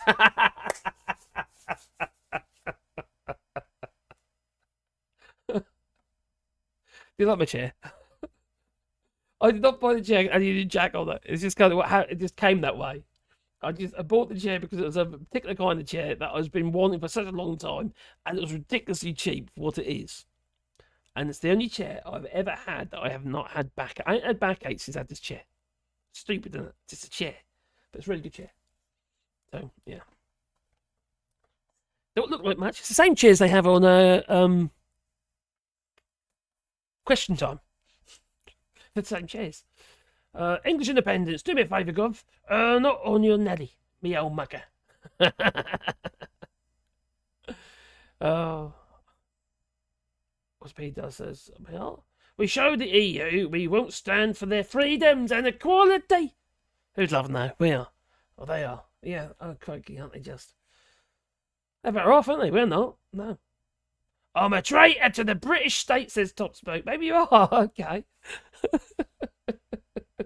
That kind of makes sense because you're Scottish. Oh, my Scottish boy, God. We've banned him from wearing it. Is that my hat? Oh, dear. Smaller in number, are we? But larger Oh, in number 3, mind. cheers, buddy. Yep, B. Oh, here we go. There we come. Yeah. I hate liars, says number 3. I hate, detest, and despise them. Me too. I've been lied to a lot in the past, and quite often it's from family members, and screwed me right over big time. And it's you want to have faith in people, don't you? And now I'm a pessimist. And then got Brexit. I'm a big old pessimist now. And it's I'd like to be more positive about stuff, but I want to see something that makes sense. And then positivity might, you might see positivity for me. I'll tell you where you get positivity for me. It's my woodworking channel. I do a lot of woodwork. And the channel's doing okay, so it's pretty good. Can the Scottish vote on... Can the Scottish vote on English independence? Oh, so we have English independence. Can the Scots vote? I think they should. I don't know. We ain't been able to vote. Well, the people who've been living here over 15 years haven't been able to vote for God knows how long on anything that goes on in the UK, but we can now, apparently. So this would have been my last general election to vote in. It would have been this time because of the 15-year rule, but that's been they got rid of that now. They've actually got people, all right. I don't know about in France, but in Spain, there's representatives in Spain trying to tout for the Tory party. They seem to think somehow. Smaller in number, are we? Oh, can we have But a welcome to larger in Brexit? mind. So, yeah, let's go for. We'll have a welcome to the Brexit, sir. Well, which one should I do? Should I do that one? What's on that one there? Ooh. Should I do the video? Have I got the video up here? Maybe. I should have the video. Oh, I have. Tell you what, let's put it all up the top here. Put it here. Okay. It should be alright there. Put that away. On all the here bread we or go. not? Yeah. Yeah? Okay, then we take them all. I'm Really? sorry. Yeah. Okay, can I take off the meat and leave me the bread? No, everything will be confiscated. Welcome to the Brexit, sir. I'm sorry. Oh my.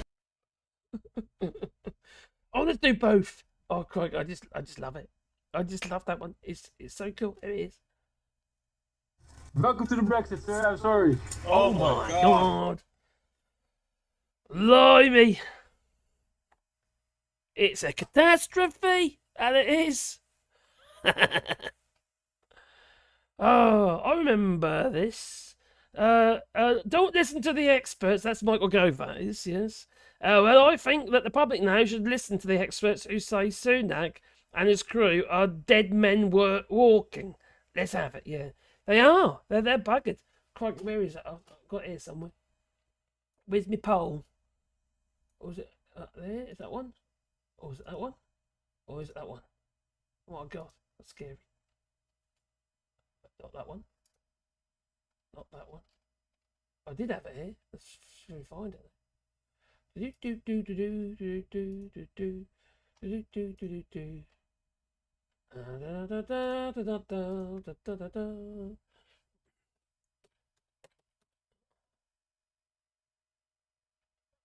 not the right Carol. Carol Vorderman, she shared something. Am I spelling Vorderman right? Yes, I did. It's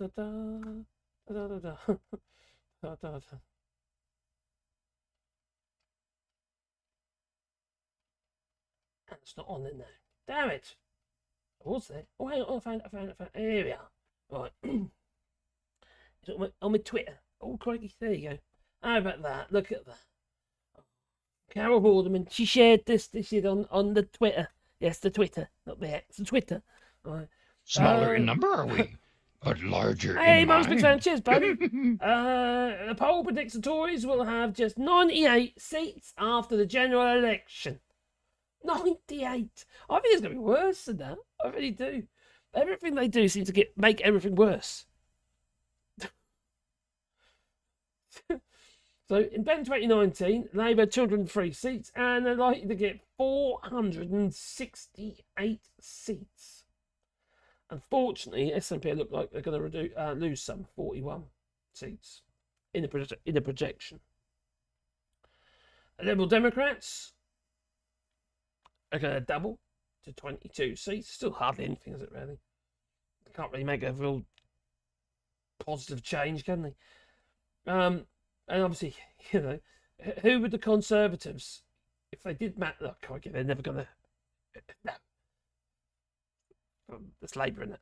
It's going to be in it. You know, even if it's half that, they're still going to win. This actually worries me a little bit. I think they're going to have too much power. Great power comes great responsibility. Unless they're absolutely fantastic, and everything they do, it will be positive for the British people. Maybe that'll be Keir Starmer's line. might nick Sunak's line. But the British people. The British people aren't interested in that. They're interested in this, apparently. Well. Yeah, I know. Why? Because one individual's stepping down, isn't she? Unfortunately.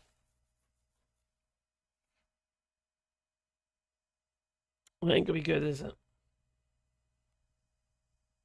Oh.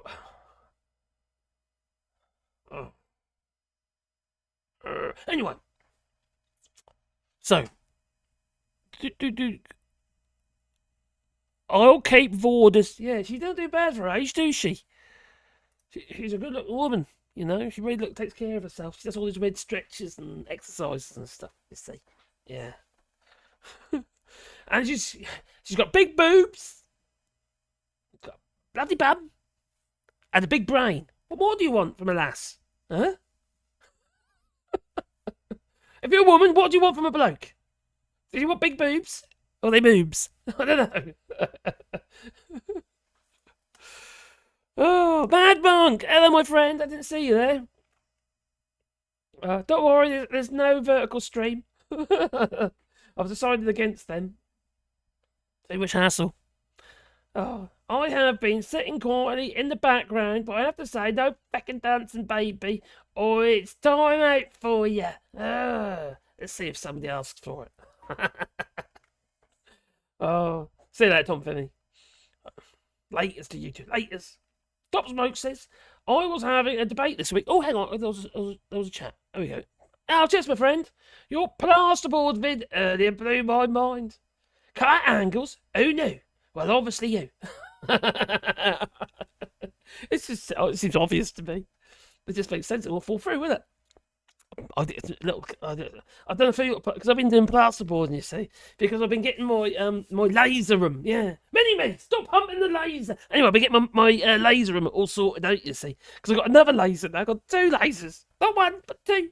Yeah, there's one over here which will be going in my laser room. Yeah, got a laser room, and I've got another one that's still in the box, which is a much bigger one. But hang on, I can't have that in there. And besides, I can't have them in there anyway because the lasers, because of what they do, they basically burn and it just have to get smoky. I've got a hood, but I didn't really want to put a hole in the wall and put like I don't know, like a tumble dryer hose out the wall. I don't really fancy that idea. So we've studded out a bit of the barn. It's looking quite cool actually. I'm quite pleased. So I'm reusing everything I got though, because I can't afford anything. So I remember this. Don't listen to experts, and I think yep, that's it. Like I said, that was Michael Gove said that, wasn't it? While he's snorting some coke or something. The other day he was going on about Thames Water and how they should they should pay for this and pay for that. It's a disgrace. They didn't say it last or the week before or the week before that, did they? Regarding Thames Water or any of the water authorities. Oh.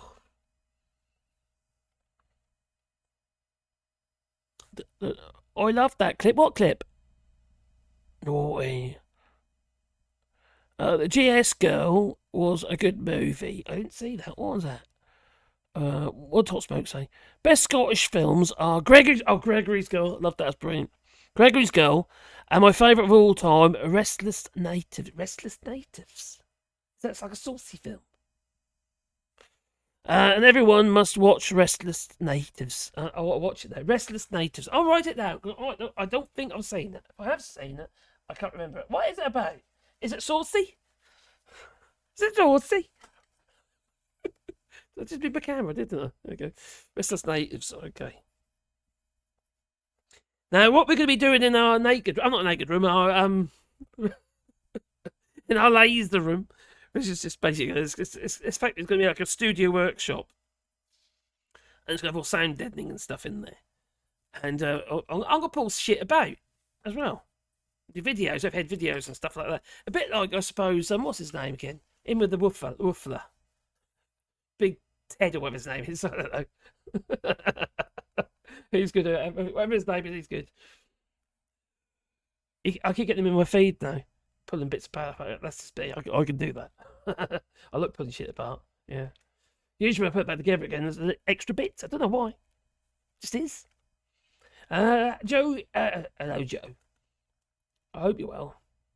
When you got to move, Joe, because obviously you sold your boat, haven't you? Have you already played the Dancing Buddha boat? No, I haven't, not yet. Oh, is that a request? Mad Monk, apparently there has been a request. I do apologise, but you know how it is.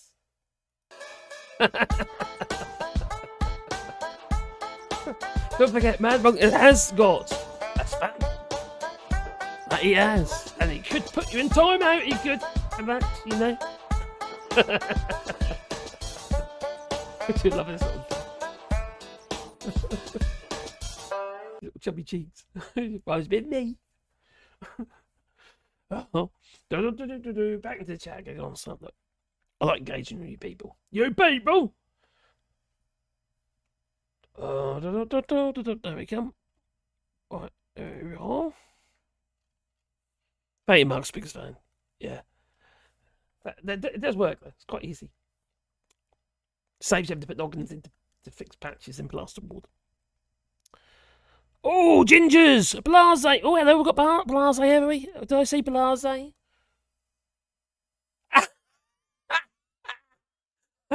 Okay, you just had your message deleted.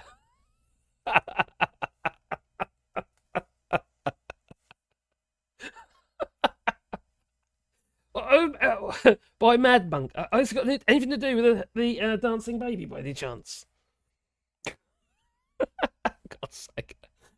There we go again. There we go. It'll be worse as tactical. Oh, crikey, yeah. It'll be worse as tactical voting as not. Oh, that's a good point. You mean it's going to be Labour's going to get all the seats? Huh? Tactical voting. That's down to partly down to Carol Boardman and a few others, isn't it? And Tansky and all that. David McGuinness is in the house. Hello, David. Hope you're well. 98. It's too many. Not for Conservatives. We need things. We're not going to get proportional representation, are we? Not with this. Not unless Labour thinks, hang on, we might not do so well next time. We're not going to get proportional representation. They're going to have too much power. Way too much power.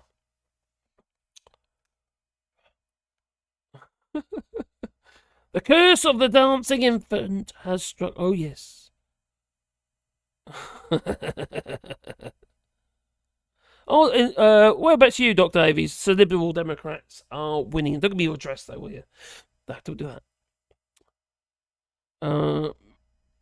Play nice, who? Or it's the naughty step for you, says David Bickinis.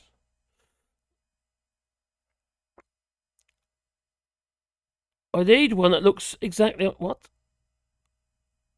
Mark's Biggs fan. What Mark's Biggs fan say?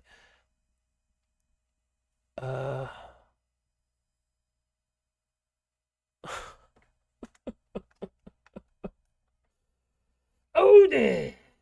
Odin's bed. Right. Obviously, yeah. Oh, debt still rising. No, it's not debt, is it? That's the yeah. God, that's Brexit. There you go. There's national debt. Oh, I guess 2.9 trillion. It's growing at a rate of £5,170 per second. You can't keep borrowing, buddy. You just can't. My grandmother, my old grannies used to say, look after the pennies and the pounds will look after themselves, but we're throwing them all away at the moment. But we are. Well, that on there. So yes, Brexit has affected the economy. Remember what, oh crikey, the Mayor of London, and it's you, there's what he said as well. The economy had shrunk in London. London's economy alone has shrunk by more than 30-odd billion. And that's what the Mayor of London, he revealed. I think it was back in January, wasn't it? He says that's 290,000 fewer jobs than if Brexit had not taken place, with half the total 2 million job losses nationwide coming in the financial services and construction sectors. Well, the construction industry is pretty scuppered at the moment. And if Labour thinks they can just go, oh yeah, we'll alter a bit of legislation so we can rush through planning permissions and what have you, think it's going to make some difference, obviously. But it's not going to bring down the cost of property. I've been put a bit of thought into this recently. I think we're going to see actually a property boom. I think we're going to see property prices go through the flipping roof. I really do. Partly because we're not building. And it isn't just because whether or not you can get planning permission, it's whether or not you can afford to build. Even here in France, the cost of everything's gone up. In the UK, it's even worse. You know? The materials that I use for my work, I mean, doing some shutter build and what have you on my end, and I've been making some barn doors on my Wally woodworking channel. And that wood is, at one point it trebled in price. It's now double. It's twice what it used to be before the pandemic and what have you. The UK ain't just got that. The UK is literally put on the fence regarding importations of materials, because a lot of the stuff here that's been produced here in France is going to further afield, it's going to China, and you know, is that back door open? I'll shut that. That's good. I can see little tiny flies coming in. So everything's become more expensive, so it's more expensive, not just harder to do, but it's more expensive to build property, which means you don't build property, you're not going to maintain, you're not going to manage the property prices. I think they're going to go up even higher. I really do. It just ain't enough. People need to live somewhere. But the people who are going to be buying these properties and in a bit of a property boom ain't going to be our kids. No. It's going to be foreign nationals and what have you. Foreign money. Going to buy more property, pushing up the property prices even faster. It's not going to be our middle classes because they're being depleted as well. They can't afford to, you know, they're either, if they're lucky, they end up with the rich buggers. If they're not, they end up at the bottom as well with the poor. So the thing is, though, you don't even the middle class, what have you live to your means, and okay, you might be earning good money. You might have a nice house, but there'll be a mortgage. You still got to pay flip a mortgage. You're living to your means, so you're going to have to try and find that money from somewhere. If not, you're going to lose your home, your family home, and what have you. We're not talking about massive management. I don't know, let's say, for instance, let's say, for instance, you're a Tory MP because you just got your pay rise. Now you're getting paid 93,000 a year. Well, then it stands to reason that even those people are going to find it harder and harder and harder. Like a lot of those Tory MPs got shitloads of money anyway, but if that was your only income, it's because the middle. Basically, I think the middle classes have been ripped. Have been decimated by the Tory party, whether it's deliberate or not, I don't know, or even the Brexit even.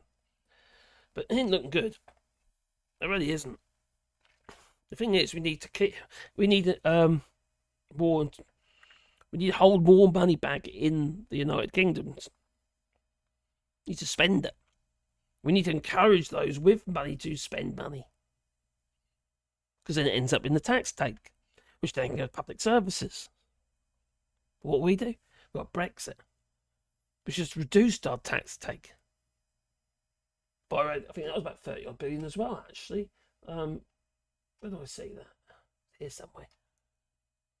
I was looking at it earlier. Oh, crikey, there's so many windows open. Is that one? Oh, might be that one. Yeah, it is. Yeah, 30 billion. The annual direct costs of new tariffs and non-tariff barriers will put 27 billion for UK firms. What does it cost us? Red tape? No, it's cost of red tape. So the cost of red tape, because of Brexit, says the annual direct cost of new tariffs and non-tariff barriers will be around 27 billion for UK firms, 1.5% of GVA. About 31 billion for EU 27 firms. Extra costs. We're not going to trade, are we? You know, someone was saying it's not worth the candle. Currently spent about 4.5 billion on Brexit planning. This was back in 2020. It's just crazy. It's huge amounts of money. Where is it now? So 140 odd billion for the UK's economy's been hit. Was it that one? Or was it that one? Not that one, not that one. Not that one, not that one. I can't find it now. It's about right in there. More about the car industry. Oh my god.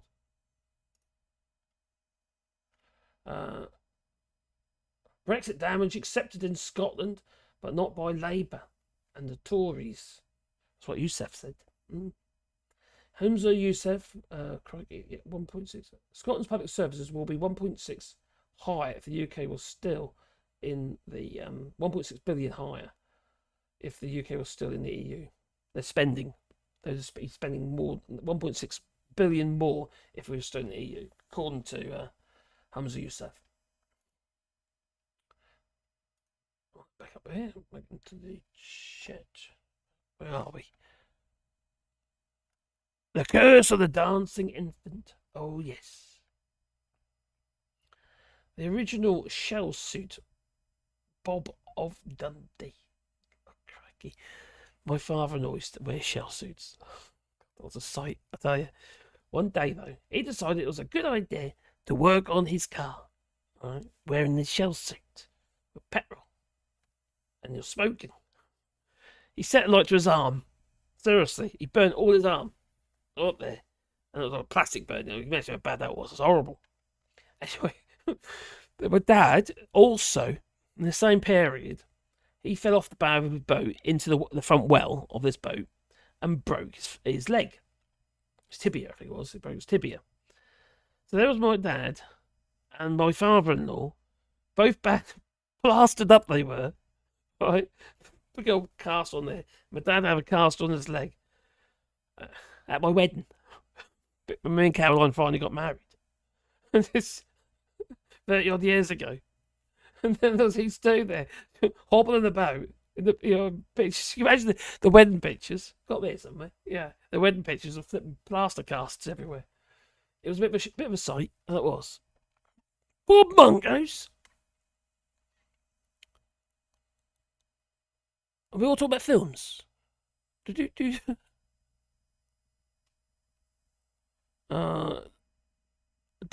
that means Oh, in Dundee, that means this week. Oh, okay.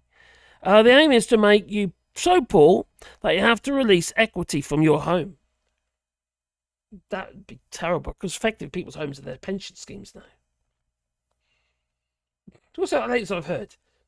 They won't make you work until you're 85 or something. What? Yeah, I can't imagine if you worked in the construction industry all your life and you can work until you're 85. That can't happen, is it? Crikey. Everyone will be getting flipping disability benefits. That's the catch-22 of all this. Yeah, increase the pension age. When you're retired, all right, after you're retired, you can't get disability. But if you claim your disability before you retire, you have it until you die.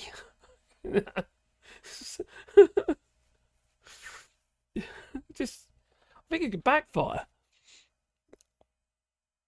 There we come.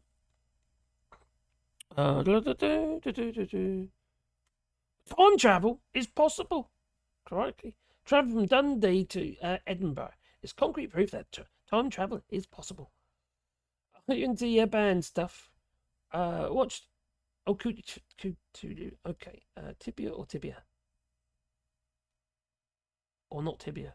Oh, tibia or not tibia? That is the question. Oh, maybe. Scottish salmon are one of the only UK produce I see around. Same here where I'm in France as well. We still see Écosse, salmon of Écosse. The only thing is, though, the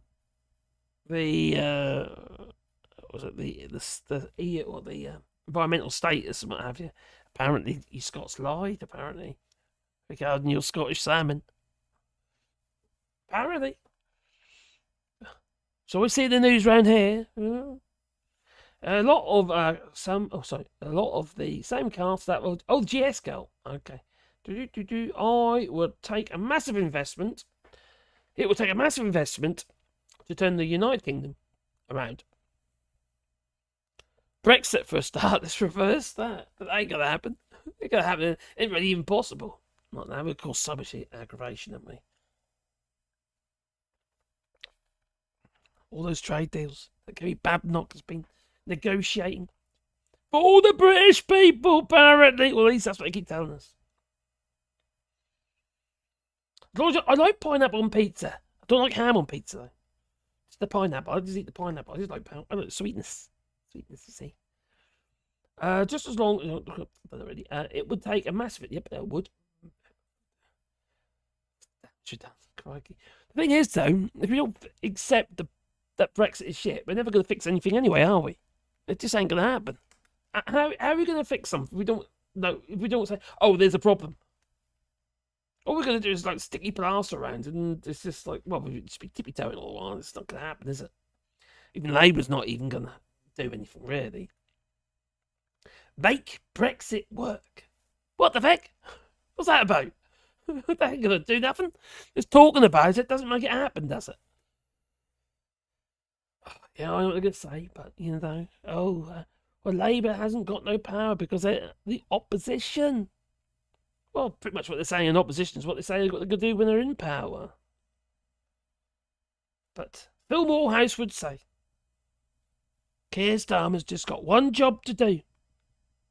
Is to gain power.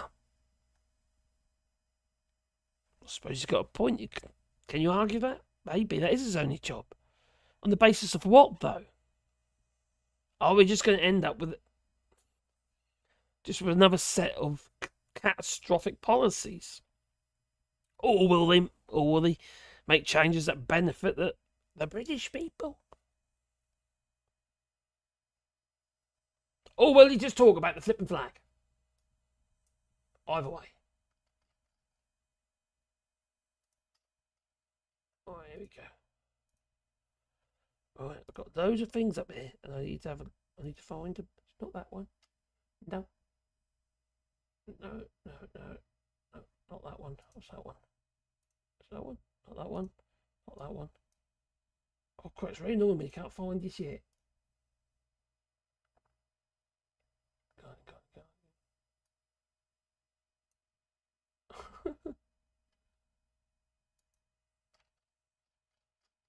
Oh, God, it's such a mess. This is a bit of a mess as well, actually. I've got stuff everywhere. Right, oh, crikey. Oh, should we talk about flags? Let's talk about flags. Let's change and talk about flags. Because we're what? Over, oh, crikey, over an hour so far. Way over. Oh, is that one? That one. Alright, flag time. Oh, but I didn't have the salmon mousse. Oh, salmon mousse. Are you talking about moose as in, like, with the horns?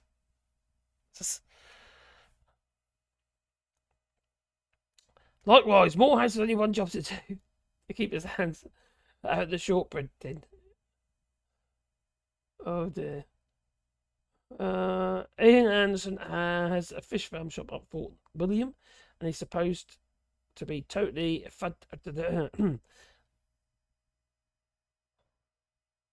Ian Anderson has a fish farm shop. Oh, blimey, have you heard? We need more fish shops, apparently, at Uxbridge. Apparently so, you know. Yeah. If Russia is poor, what is Britain? Good point. Well, Putin's probably the richest man in the world anyway. Not going to be, obviously, said as such, is it? But flip it now. He's been skimming off the top, hasn't he? Monty Python quote. Oh, is it? Where? I missed it. It's jumped up again. If Russia is poor, what is Britain? Russia's economy is quite small. But it's about profit margins, though, isn't it? You know, it's how much the GDP is all very well, but it's like it's like your cash flow. Okay, so your profit and loss. If you've got a high GDP, if it's cost you a lot of money to get there, well, then if you've got the profit, that's not there, is it? You know, but there obviously the costs could, if the costs originate in the UK, you've got tax. You've got obviously taxes on that and what have you, and VAT on the costs. Anyway, where was I? I'm losing my voice. Oh! Why is that? Let's sort this flipping window. This is going to drive me mad otherwise. Alright, got to sort this out. Why is it doing that? La da da da da da da. Not like that. Alright, maybe I've got to make that smaller, but that one, other one bigger. Alright, then make that bigger there, maybe. That ain't gonna work, is it? What's going on here?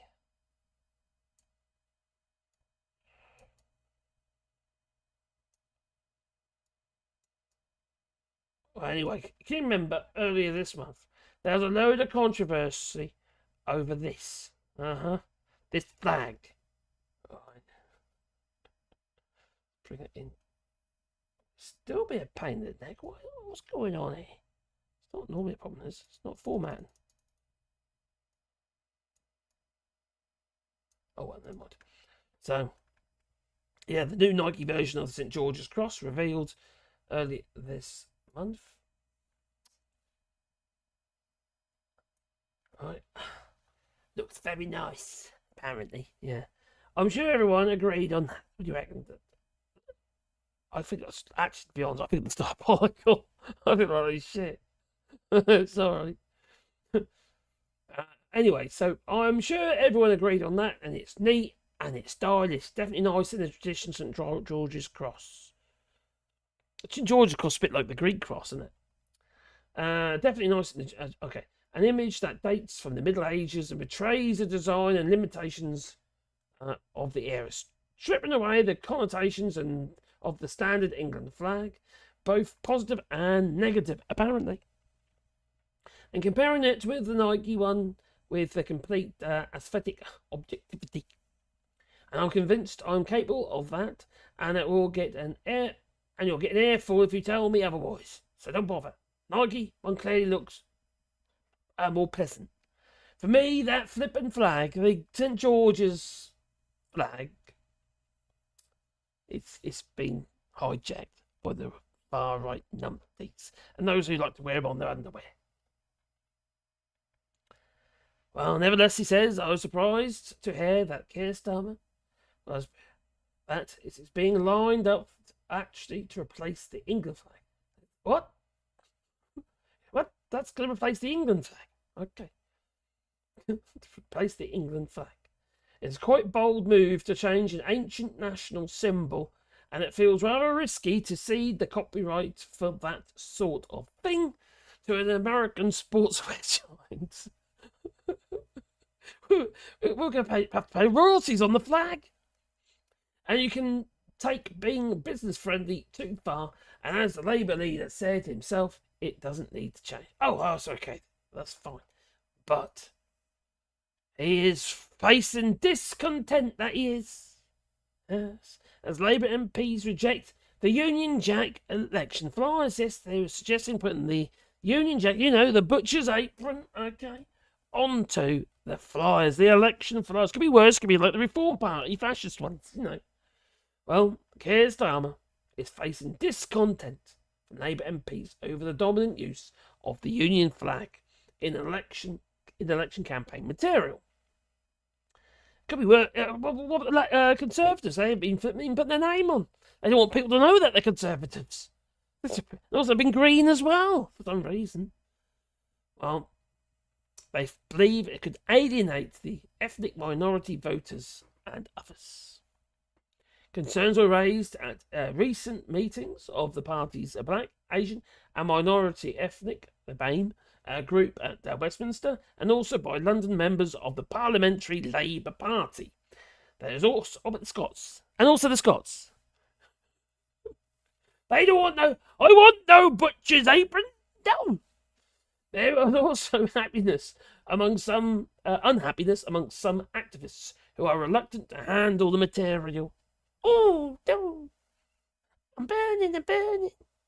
Well, there was criticism voiced to Starmer's Chief of Staff, Sue Gray, and Chief Whip, Alan Campbell, at the meeting of the parliamentarians from the ethnic minority backgrounds. I heard on David Lammy's show on LBC today. Some guys phoned in, were saying, well, Sue Gray and Alan Campbell, neither of them, they don't like the flag anyway. Well, David Lammy said that's the bollocks, pretty much. Now, one MP who spoke to The Guardian described free post-campaign material as being plastered with Union Jacks. There is also increasing unhappiness about the lengthy delay to the investigation in Iron Abbott, who had the Labour whip removed. Oh, yes, a year now. Blimey. How can that take a year? As well as discontent over the party's progress on the BAME representation. Unease about the party's use of the flag has also come up at the meeting of London MPs that was attended by Morgan McSweeney, Labour's Director of Campaigns, and Ellie Reeves, its Deputy National Campaign Coordinator. The Union flag has taken on an increasingly prominent role under Starmer. More flag humping. They do like about that, don't they? Yeah. So it reminds me of Donald Trump when he was trying to make out with the United States of America flag. Well,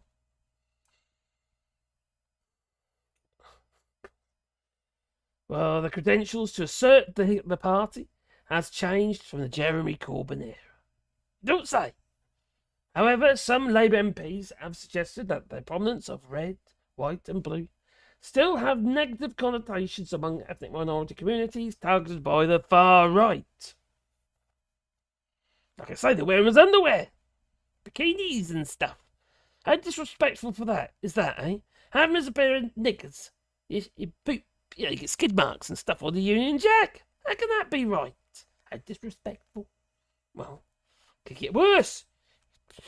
See what they eat when they go on these flipping binges and stuff, Old doner kebabs and what have you. It could be a hell of a mess. Okay. Well, they asked why the material provided could not be more tailored to specific constituencies. Just keep it simple. Just don't do one or the other. Just keep it simple. One MP said, "We are all very proud of our country. But this can be a complex issue for some communities, and we have to navigate that more carefully. Now, Labour's going on about how great they are up in Scotland and what have you. They're going to gain some seats from the SNP and what have you. But there's no mention here about how you'd feel in Scotland regarding that. No mention whatsoever. It's like you've been disregarded. The Scots don't feel that the Union Jack is their flag. Obviously. They want their blue one. That they do.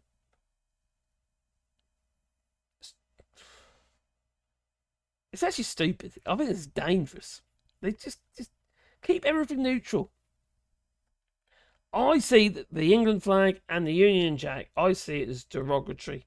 I never used to, but I do now since Brexit, and because of the far right and how they portray. It's embarrassing, and also football hooligans as well. So for a lot of communities, we are talking about colours that are associated with the National Front and another far-right group. Using the flag might be great for trying to reach those hero voters. And why can't we have segmented branding, they said, or they added.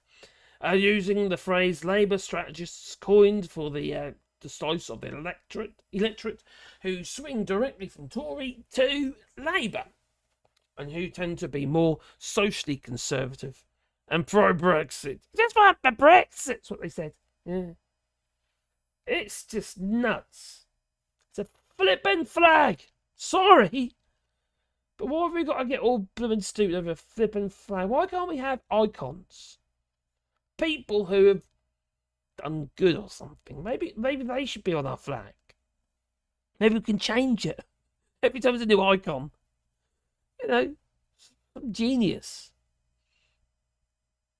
Maybe the geezer who broke the Enigma, I've got his name already, my God, my brain's gone from dead. Someone like that. It's dead. We use his name for some post-Brexit scheme, because we can't have Erasmus. So, back into the chat. There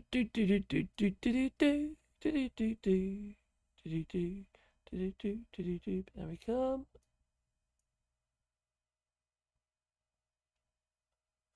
Right.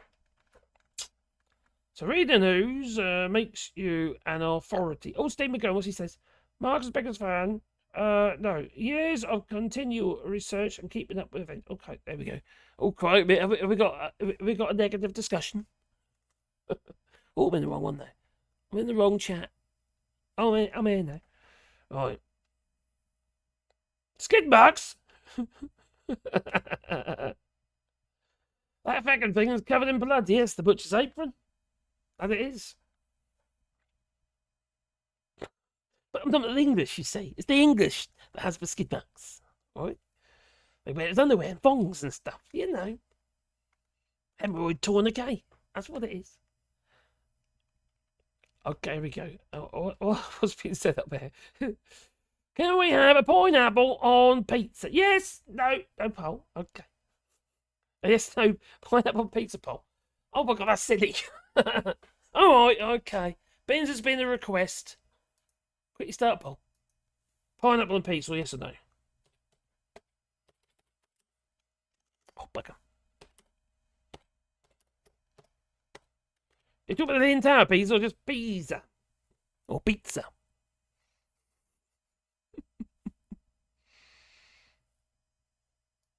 Oh, that should be a question mark, I forgot. Why did I do... Why? Oh, I do like to oblige, that I do. Well... What? There goes the poll. Oh, yes, no. Oh, yes, okay. Hard sources and research. Okay, experts in the field, okay. Maybe I shouldn't get into that one. Maybe not. The Scots used to moan about God save your queen. Okay. Being played at the English national anthem instead of Land of Hope and Glory. No, they couldn't care less. do you think though, with a lot of this stuff, like for Scottish independence, you get to a point where you kind of get a bit apathetic about it. You know, oh God, nothing's going to change. Nothing to do. I don't care anymore. I'm just going to live my life and get on with it. It's a bit like Brexit. Like people, how people feel about Brexit. They don't want to know about it anymore. You know, some people do, obviously, but they just want to get on with their lives and deal with the shit that they're in. But we need to understand the causes of what's going on around us. If we don't, we're not going to be able to rectify them, are we? I'd add a splash of soy sauce, apparently, on your pineapple pizza. But note that I have low blood sodium and I love salt. Here it would be something like you got your soy sauce, but there's Maggie stuff here in France, like a savoury soy, it's like soy sauce. Flags, really, yeah, flags. You got a bit of flag humping, didn't you?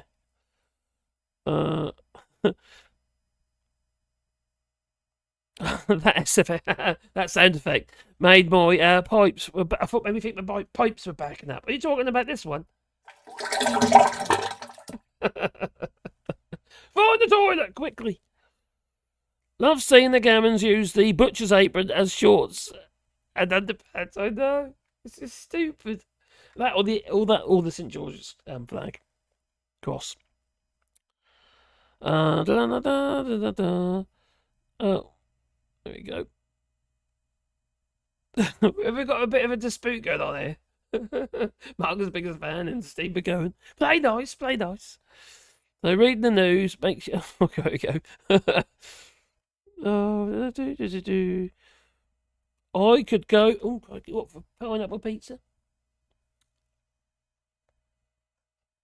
That maybe I'll stick with soy. Okay. This Maggie stuff, I think it's like is that like a Marmite type stuff. God, Marmite. Oh, I love it or you hate it. Like you do.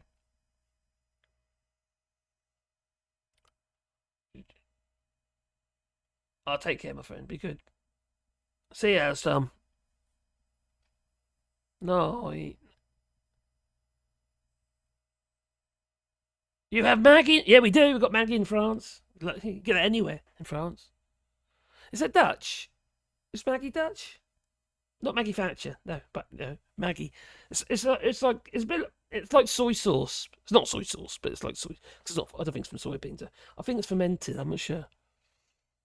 Point me to the research that proves the Russians and Chinese regularly steal rocket fuel to cook food. And I'll believe. Okay. Dispute going on. I think what is happening is that India's buying oil from Russia and then sending it to us. Lovely. So much for the sanctions. Along with parallel imports. It looks like we here in the EU and in the UK are supplying Russian's arms industry as well via parallel imports. Like I say, so much for sanctions. Oh, it's German, is it?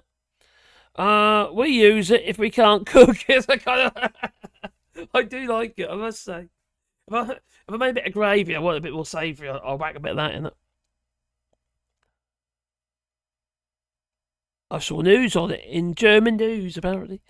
Oh, I love Maggie sauce. It's great on... I haven't tried it on chips. Would it work with salt and vinegar? So Maggie and vinegar. Would that work? Got to have your Maggie.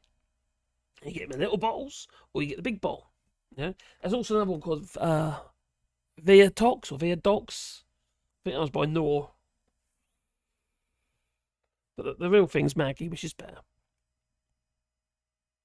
Yes, apparently David McGuinness. 46%.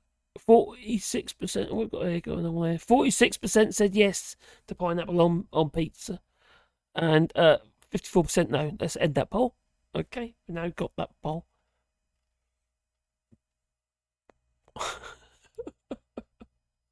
$27 of you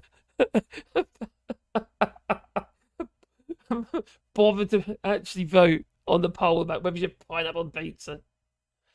Well, unfortunately, the nays, they won. Sorry. No more pineapple on pizza. That's a decree. Also, it should be in Labour's manifesto bid, as it should. I usually make my own sauces. We do as well, to be fair. What?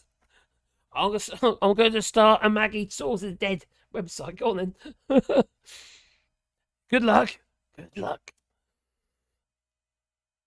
I'm a hell no on the pineapple on pizza. As I say, your tree's getting quite big, though. I tell you what, the trees that do really, really well, and I'm surprised that they are the oaks that we put in. They're taken really well. And also, can't remember which tree you got now. Ginger's tree has grown quite a bit since we put that in last year. So that's pretty cool.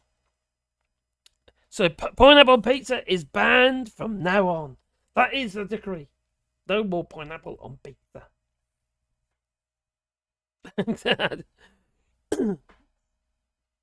Yeah, turmeric is one of them sort of superfoods, right? Isn't it? You know, this is anti-inflammatory and does the, you know, it's good for cancers and stuff like that.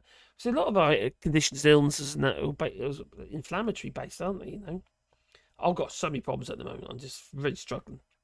If I do a bit of work, what have you, and I'm really stiff, really stiff. It's all down to my thyroid. My thyroid levels are I manage them now. They're okay, but the damage is done. So you still get problems. Fibromyalgia, basically, flipping out, crippling at times. I get out of bed. I need to go have a wee. I need to have a wee. Oh, crikey, I need to have a poop. Or something like that. You know how it goes.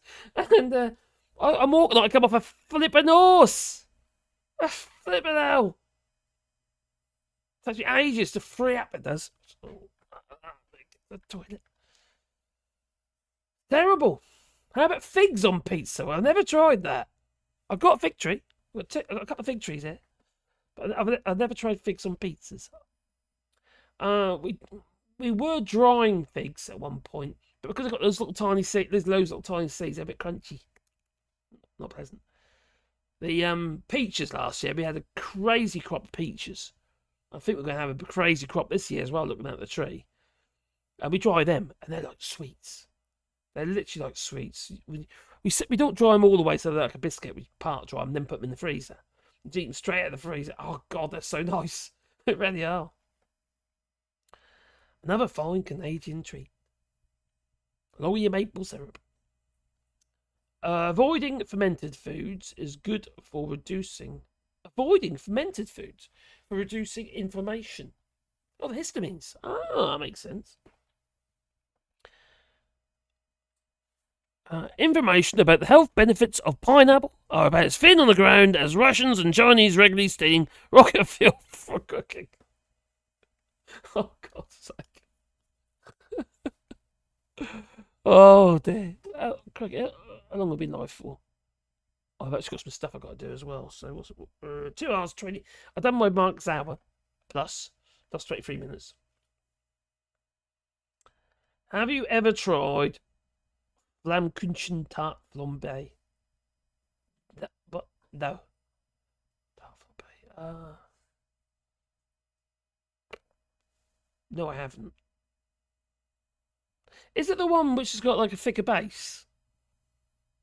I don't mean deep pan. I mean like more of a quite fluffy, but a deep base. And I'm starting an anti-pineapple on pizza site. Oh dear. Pineapple is used as a meat tenderizer, and I ate so much pineapple once it numbed my tongue. Blimey. God, do you like pineapple though? Oh, so nice. Oh, Namnamo bars. I don't you know what they are named after the BC city of you guessed it. Nanamo. How do you pronounce that?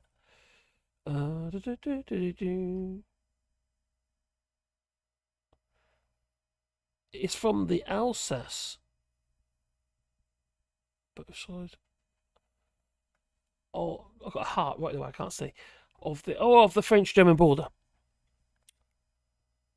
Crikey. Oh, if you mean a ready thin base, cheese, oh crikey. So it was a very thin base, is it? I like thin pizza anyway, so we make our own pizza. So we've got a pizza oven and some basic the bread oven. I had to reduce the size of it because you get about 20 pizzas in it, and so it takes a hell of a lot of heating. There's an old traditional bread oven basically, and we cook our pizzas in there. Oh god, they're so good. And we do do our own bases and that as well. So especially in the summer when we've got all the tomatoes going, and we can have, I'd use Crimean Noir tomatoes or Super Steak or something like that for my sauce. Sometimes I use Roma, but I do. Yeah, God, the black tomatoes are so nice.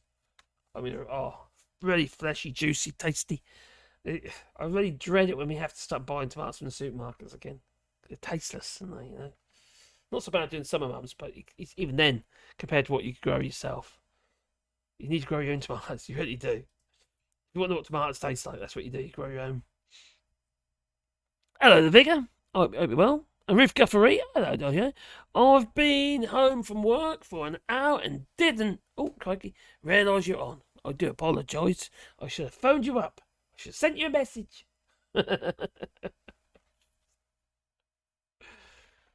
Oh dear. Oh, take care, Agnes, man. Take care, my friend. Indie ref. Do. Marcus Biggs fan says, for those against pineapple and fruit on pizza, I have to remind you that pizza is cooked with a tomato base. Think about tomato and pineapple. Actually, tomatoes are a fruit. Is that what you mean? It's all part of the same family.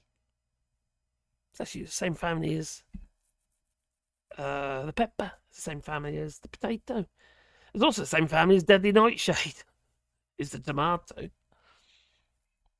So, we talk about food now for some reason. Well, yeah, take it, Agnes, Matt. Yeah. So I'm gonna try and keep this channel going for as long as I possibly can. I have got loads of videos I've got to put up that I've already recorded, and I thought I did it. I thought I scheduled them. I forgot to press the done bit. I've got half a dozen videos there that really go up. I haven't actually put them up yet. I can hear a body. Oh, was that an order? Why are you whispering? Is it midnight? That's the wrong time. Oh, is it? You mean I've gone 6 minutes? I've done over my Marcus hour. I've done 2 hours and 30 minutes so far. I've been told, I've been told. Yeah, I'll make people see you in your night dress. Oh no, she didn't. I can't see her. She's my dear missus. She's half naked. She is. You got your knickers on. Are they the St George's Cross ones? No, you wearing your butcher's apron? No. You just got a night dress on. Oh, pink pant. But she's wearing a pink panther night dress. Just to let you know. Yeah, it's the dear missus. I was trying to tell her earlier how lucky she is to have me as a husband. Oh, she's gone now. Aren't you? No? You're very lucky, aren't you? No, okay. She'll have none of it. Poor woman. Oh, a bit of onion. Got a bit of onion. Carol was a fun time. Probably not. What it is, she's trying to make sure I go to bed earlier. And I have been. I've been going to bed a lot earlier. Because I've been getting I haven't been that well. And it's kind of struggling and not having enough sleep as well. And I've kind of so much stuff and trying to get done all the time. And also I've got to try and do this channel. But then I'm trying to do my Wally Bra channel as well. I'm trying to build that up at the moment.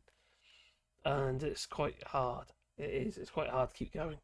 And it's quite hard to keep positive as well. Because I suppose this channel's done really badly in the last few years, to be honest. And it's sort of hanging in there, really.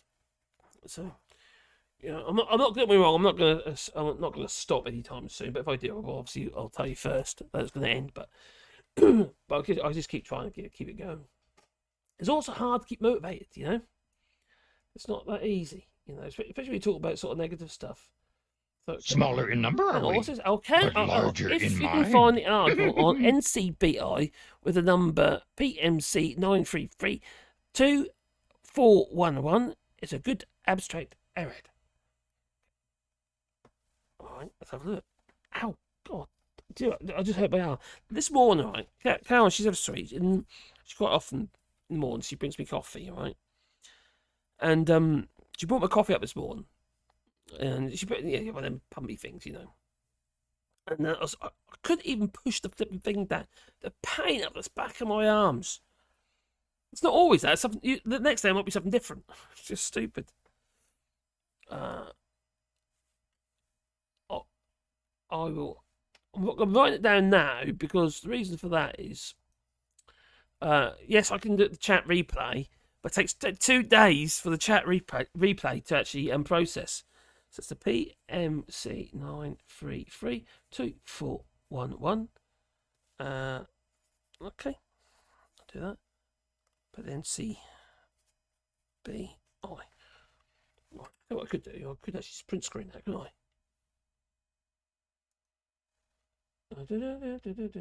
Done. Cool. Yeah, we do that. Cheers, buddy. Tomatoes left the fruit union and took over the Italian cooking. Says Kool-Aid. Hello, Kool-Aid.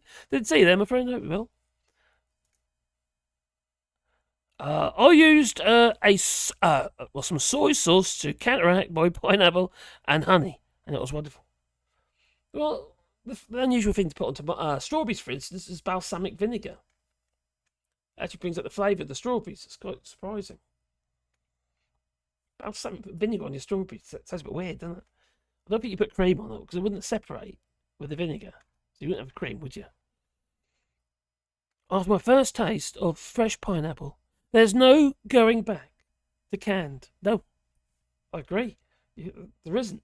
Smaller in number, are we? Ruth, cheers. But You, larger Ruth. in mind. What did Ruth say? For Caroline to treat herself for putting up with me. Yes, I can't argue. Caroline is a very, very sweet woman, and she'll do anything for anybody. She's got no malice in it whatsoever. She really hasn't. She says no ill of anybody, unless it's Nigel Farage. But no, she's a very kind person. Thanks, Ruth. I don't need to tell her because she'll know. She's a sod like that. She knows everything that goes on. My wife just walked in and said, "How wonderful this house smells with my pineapple concoction." Well, there you go. Oh, hello, Sebastian. I've got Sebastian Bear now. I love pineapple, but it numbs my tongue. I've never experienced a numb tongue. A numb tongue. Smaller in number, are we? But larger in mind. You should have said Caroline can't afford niggers. Oh, cheers, man. Oh dear. It's actually like that sometimes. Can I have new knickers? No, we've got no money. Look, she get new knickers now. She have new knickers. So I'll draw more with a marker pen. That's what I'll do. I don't know. Oh, so I don't know who that is. Oh, I thought you looked like the guy from Danzig. Oh, you talking about that other YouTuber geezer? Just to be glad you can taste. I have anemosia since my brain injury. Since 2009, I have no sense of taste or smell. Blimey, that must be awful. Can you imagine that? Not being able to taste anything. Crikey, oral sex must be pretty risky. Blimey.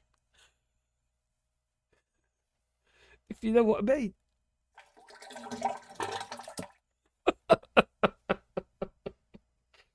Sorry.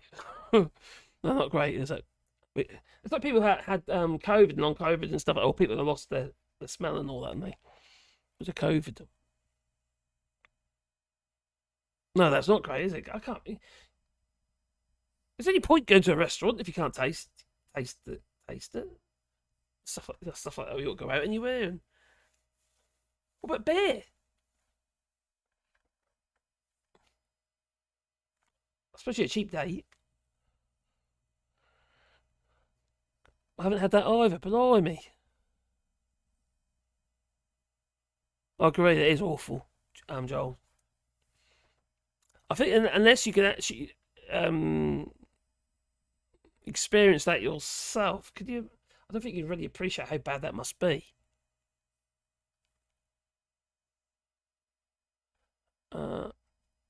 What?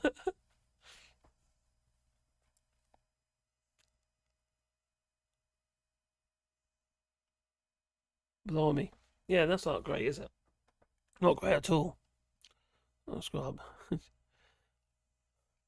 Thanks for that, Mark's biggest fan. And Ruth. Ruth Gaffery.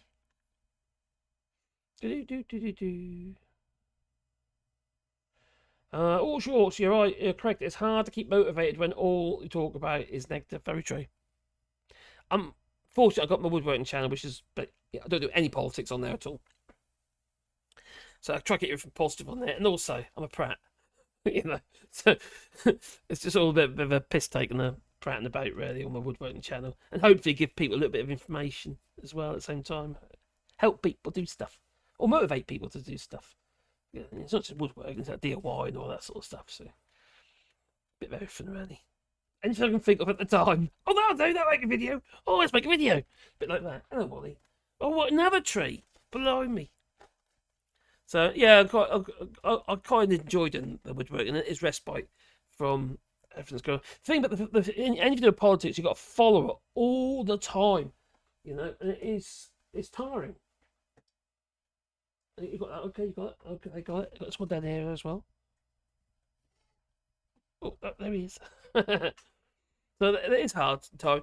So I was having a discussion actually with Graham behind the scenes. But I was talking to anyway on WhatsApp, and we're saying and also after his anniversary show on Friday, he finds it quite difficult at times, you know, to keep motivated and what have you. And it's the amount of, even the amount of views, he's not earning a lot.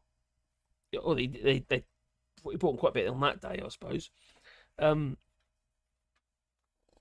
he doesn't lot much else, so he finds it quite difficult.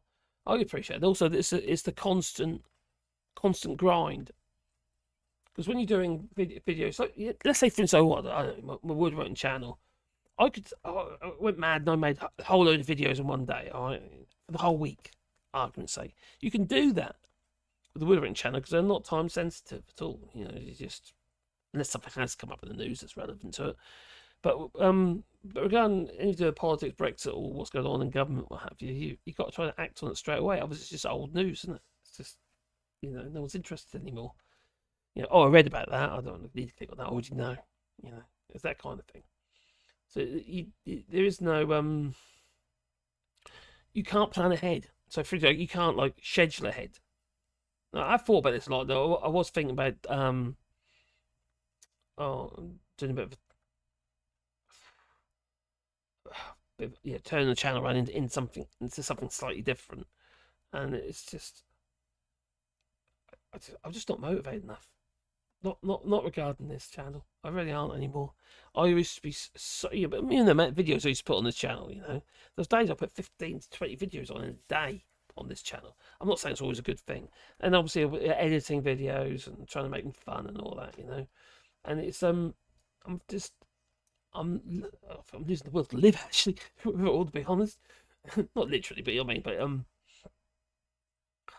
got the guts for that. But it's demoralising.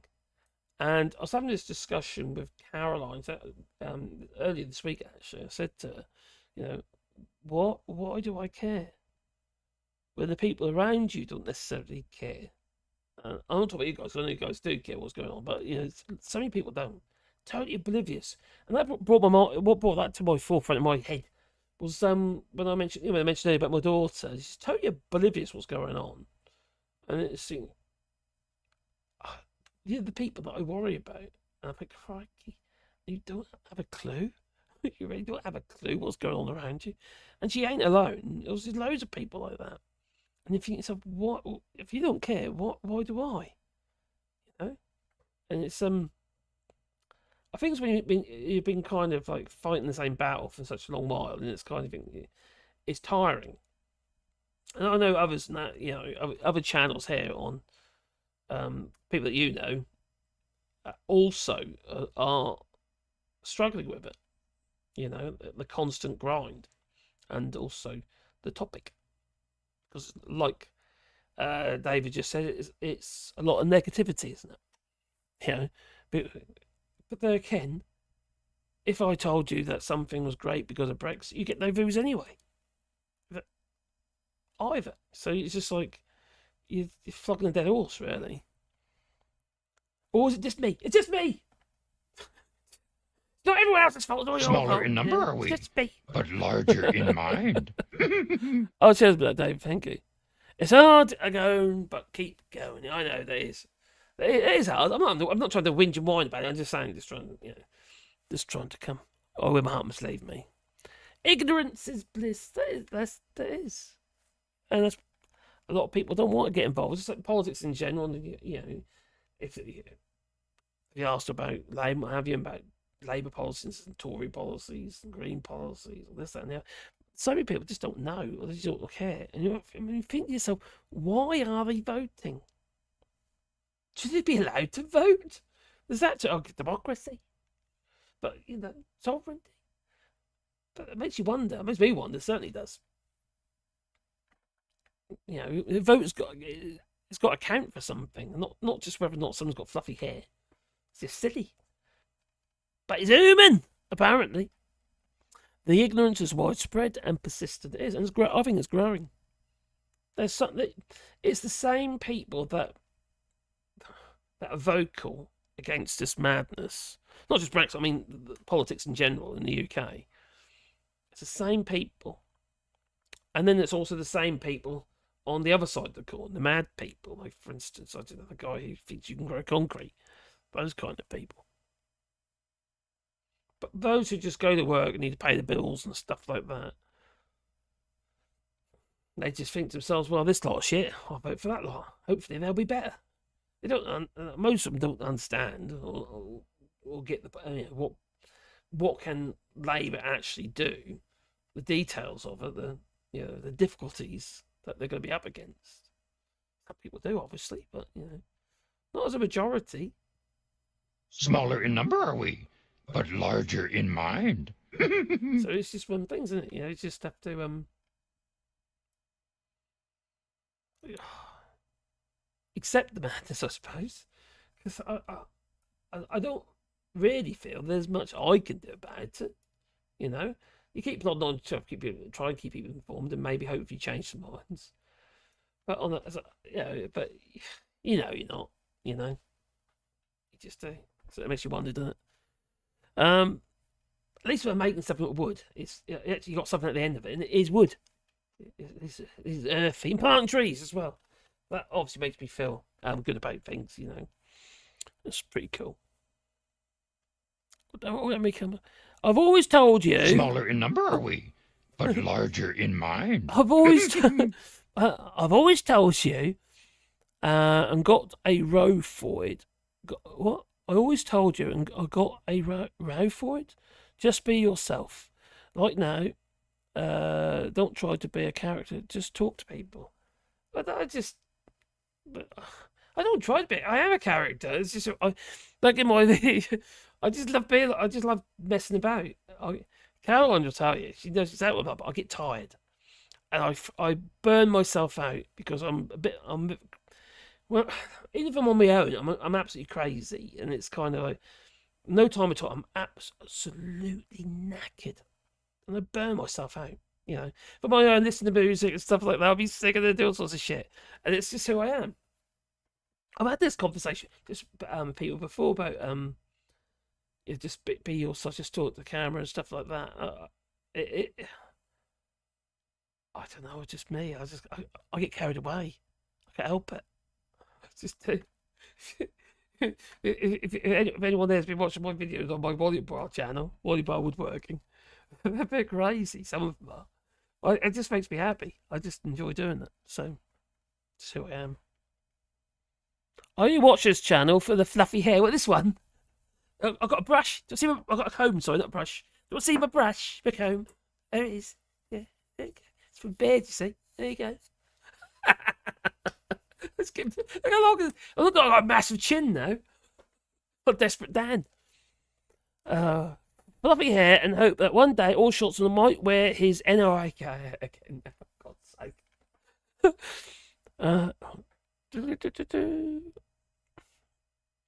Oh, cheers, Cthulhu. I'm here because I like Marcus, as Marcus. And what he has to say. Cheers, thank you. Most kind. It's really nice that I had support from people as well. You know, because sometimes it's been really tough. You know, you think, God, I can't do this anymore. And then I've had a lot of really lovely feedback. I think, crikey. And there's one guy on the channel. He's also on the Woodwind channel, and he's bedridden. God, I did actually make a little video clip about him. So, and he likes my videos, and it makes him happy, you know, and it made me feel that there's more to it than just the content. You know what I mean? Or the cause. And it's just there's somebody laying in bed, hasn't been downstairs. They said, for several years, and I thought, fuck, right, I couldn't imagine that. You know, it's like Andrew Evans was saying about not being able to taste food. I just can't imagine that. I like food, you know. I like food because I like the taste of it. I like cooking. You know, it's all part and parcel, isn't it? You know, it's just Oh dear, and they're right. You talk smoke, you sod you are. Kudu, great insight, and that is a rare thing. Kudu, yes. I also enjoy the company here. Yeah, it's nice. It's the banter, isn't it? I can't. Cheers, Dave McGuinness. Cheers, buddy. Remember, it's also funny. The comedy is great. It's my volleyball channel. I think I could get a strike on there. Sometimes I'm a bit rude on there, really. I say things I shouldn't really say. I can't help myself. Oh, scrolling down. Oh, somebody likes me. I've got a friend. Oh.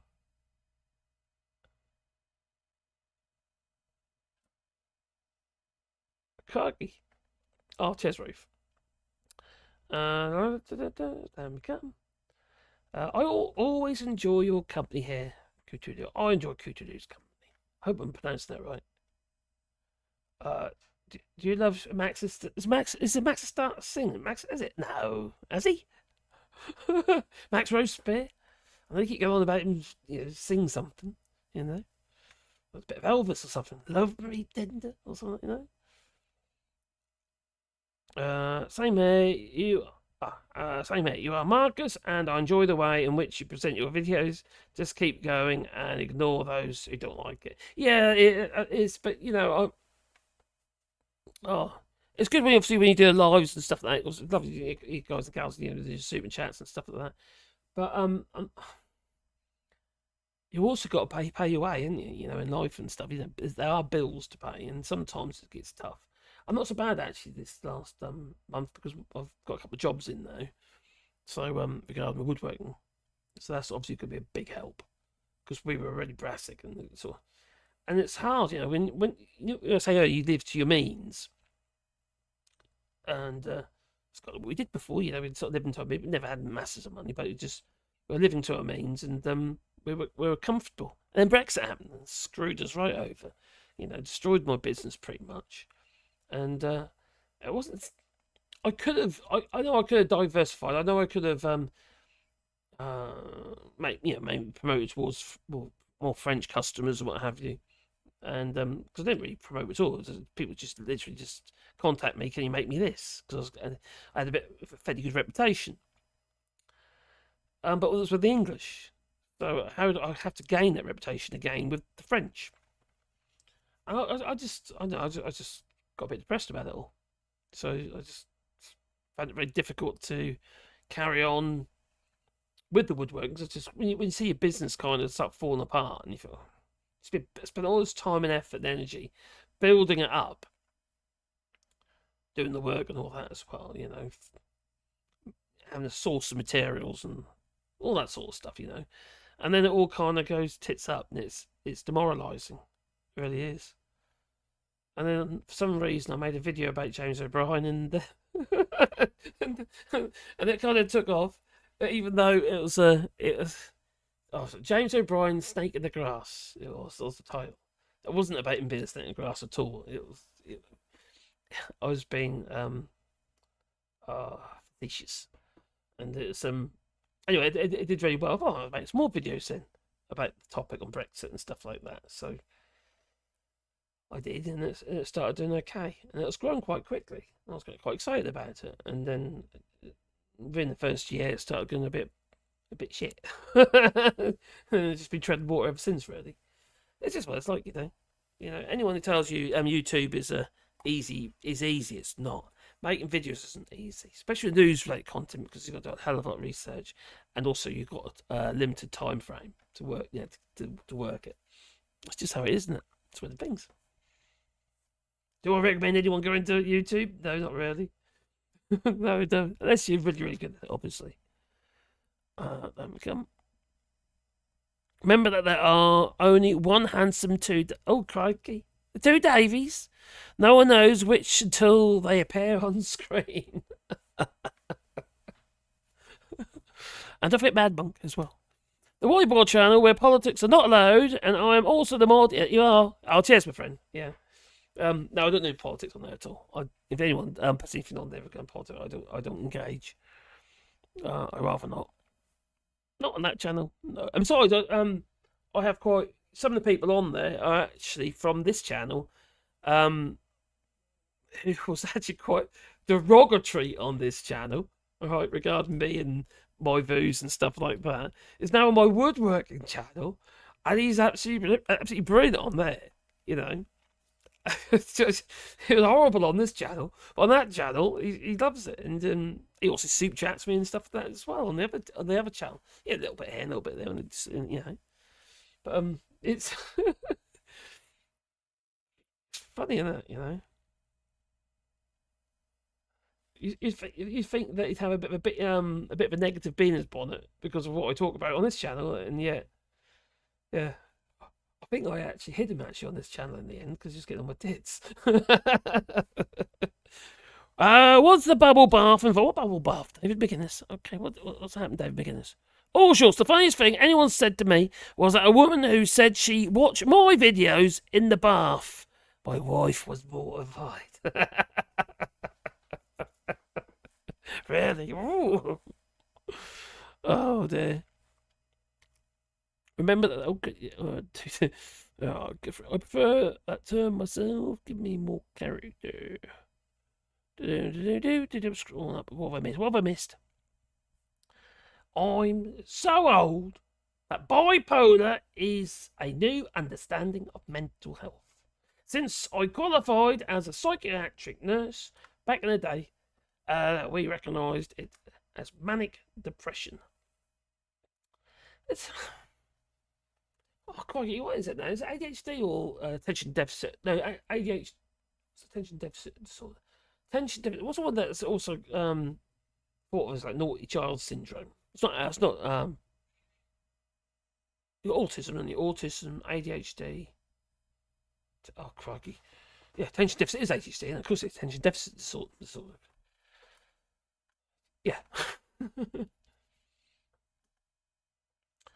See, my dear wife, when she was working in schools, what have you, she used to struggle with some children in the class. I've had autism or ADHD, depending on who they were. And they disrupt the whole class. That was the problem. So all the other children were losing about an hour a day in teaching because of one, maybe two individuals in the class. So I think we need balance, you know, because we've obviously got psychiatric issues regarding that sort of thing, where we want to obviously include everybody, But also got to ask yourself, at what cost? You know, of course you want to do it. When someone's disabled, you know, he had his issues.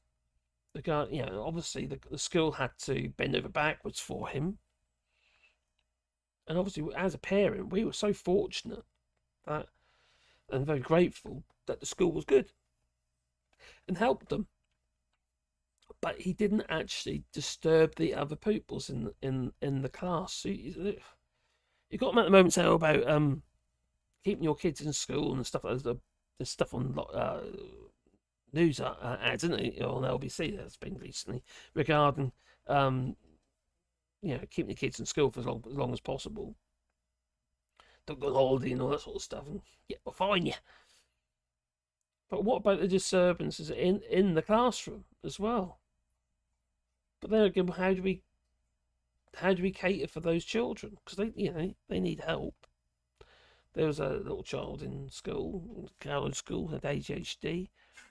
He used to act up, basically. Was it really ADHD, or was it the fact that his father committed suicide? You know, and it's messed with his head.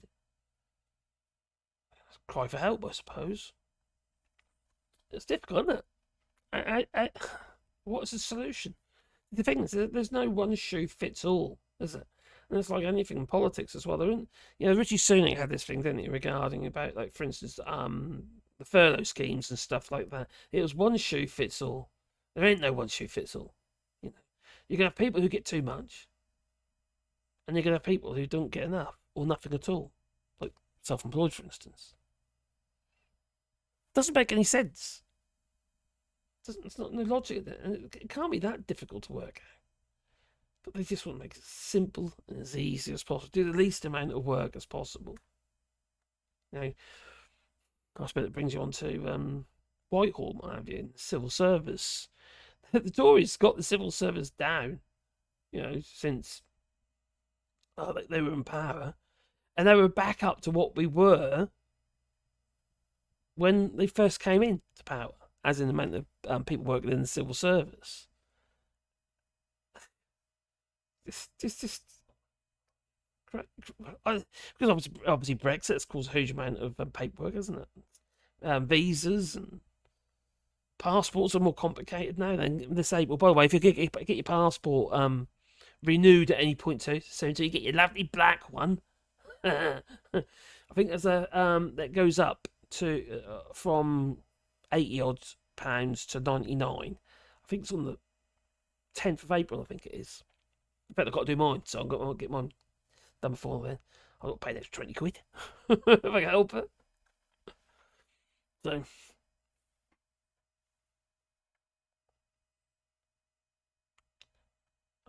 scroll down, Marcus. Oh, back in the day, all shorts, we referred to that as a hyperactive child. I can remember it being like naughty child syndrome. And I'm still on the fence about the new diagnosis, yeah. Autism is a different thing, isn't it? You know, it's clear, isn't it? But I think some of it's just parenting. I'm sorry, but some people don't know how to bring up the children. One of my daughter's friends, she's got no idea. She doesn't work. She's dragging her kids up. And yet she's fully within her rights to put them into nursery as well. So nursery places get taken up, which we don't have enough of in the UK, by people who are on Social Security. If you've got nothing, she basically just watches TV all day, or plays on her phone, really, most of the time, I suppose.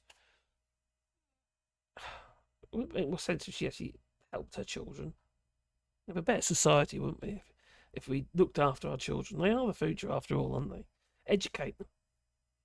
Now, some of you have seen pictures of them having little video clips of she's been in a live stream here. My little granddaughter Grace. Well, she wrote a story. Oh, God, have I got it here? She wrote a story. All right, let's see if I can find it quickly.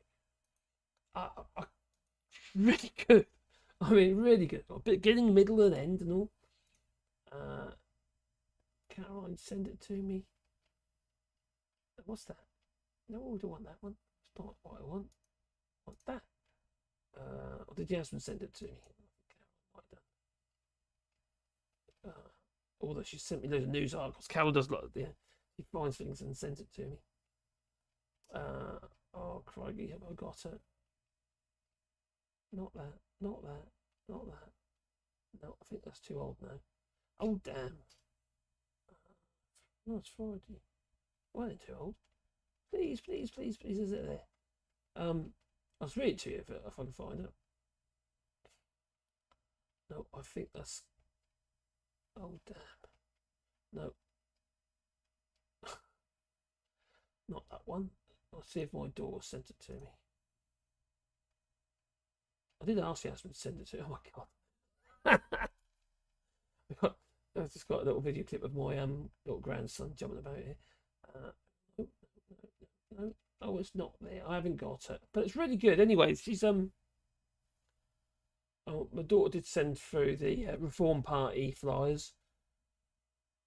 She was really disgusted, she was. But she didn't know. Was that it? No, that's not it. But no, it's anyway, she's about 2 years ahead. Yeah, that's when my daughter is very, very good on the education. Little Grace does this thing called Kumon, and where she has to, well, does all these extra stuff every single day, maths and English and all that. And she's 2 years ahead. Little Grace is. So she's done very, very well. This is my...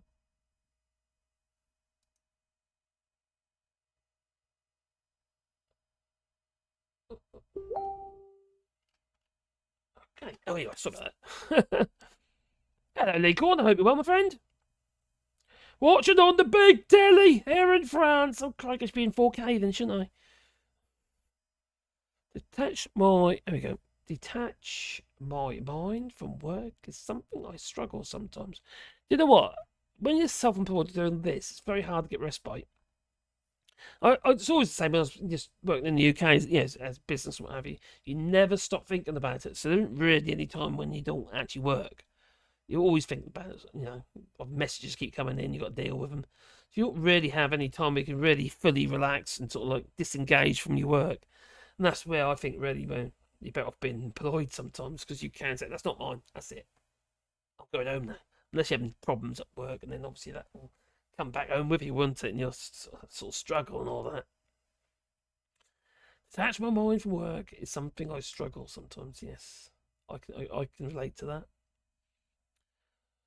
The other day, actually, the other night, when I went to bed, I just couldn't sleep. I was just going around in my head. I was literally just thinking about shutters. Because I've got a shutter job in a minute. I think how I was going to be making these louver shutters. Should I make a jig for the route? Oh, should I use a dado head in the table saw and do a sledge for that? Or yeah, but I wasn't coming any solutions. I was just going round and round in circles in my head. I just keep me awake. That's all I was doing. What I did in the end, I got up, went downstairs and just sat downstairs for a bit and have a drink, and then that was it. And I come back to bed and I fell asleep. Stupid. So I could have counted sheep, maybe.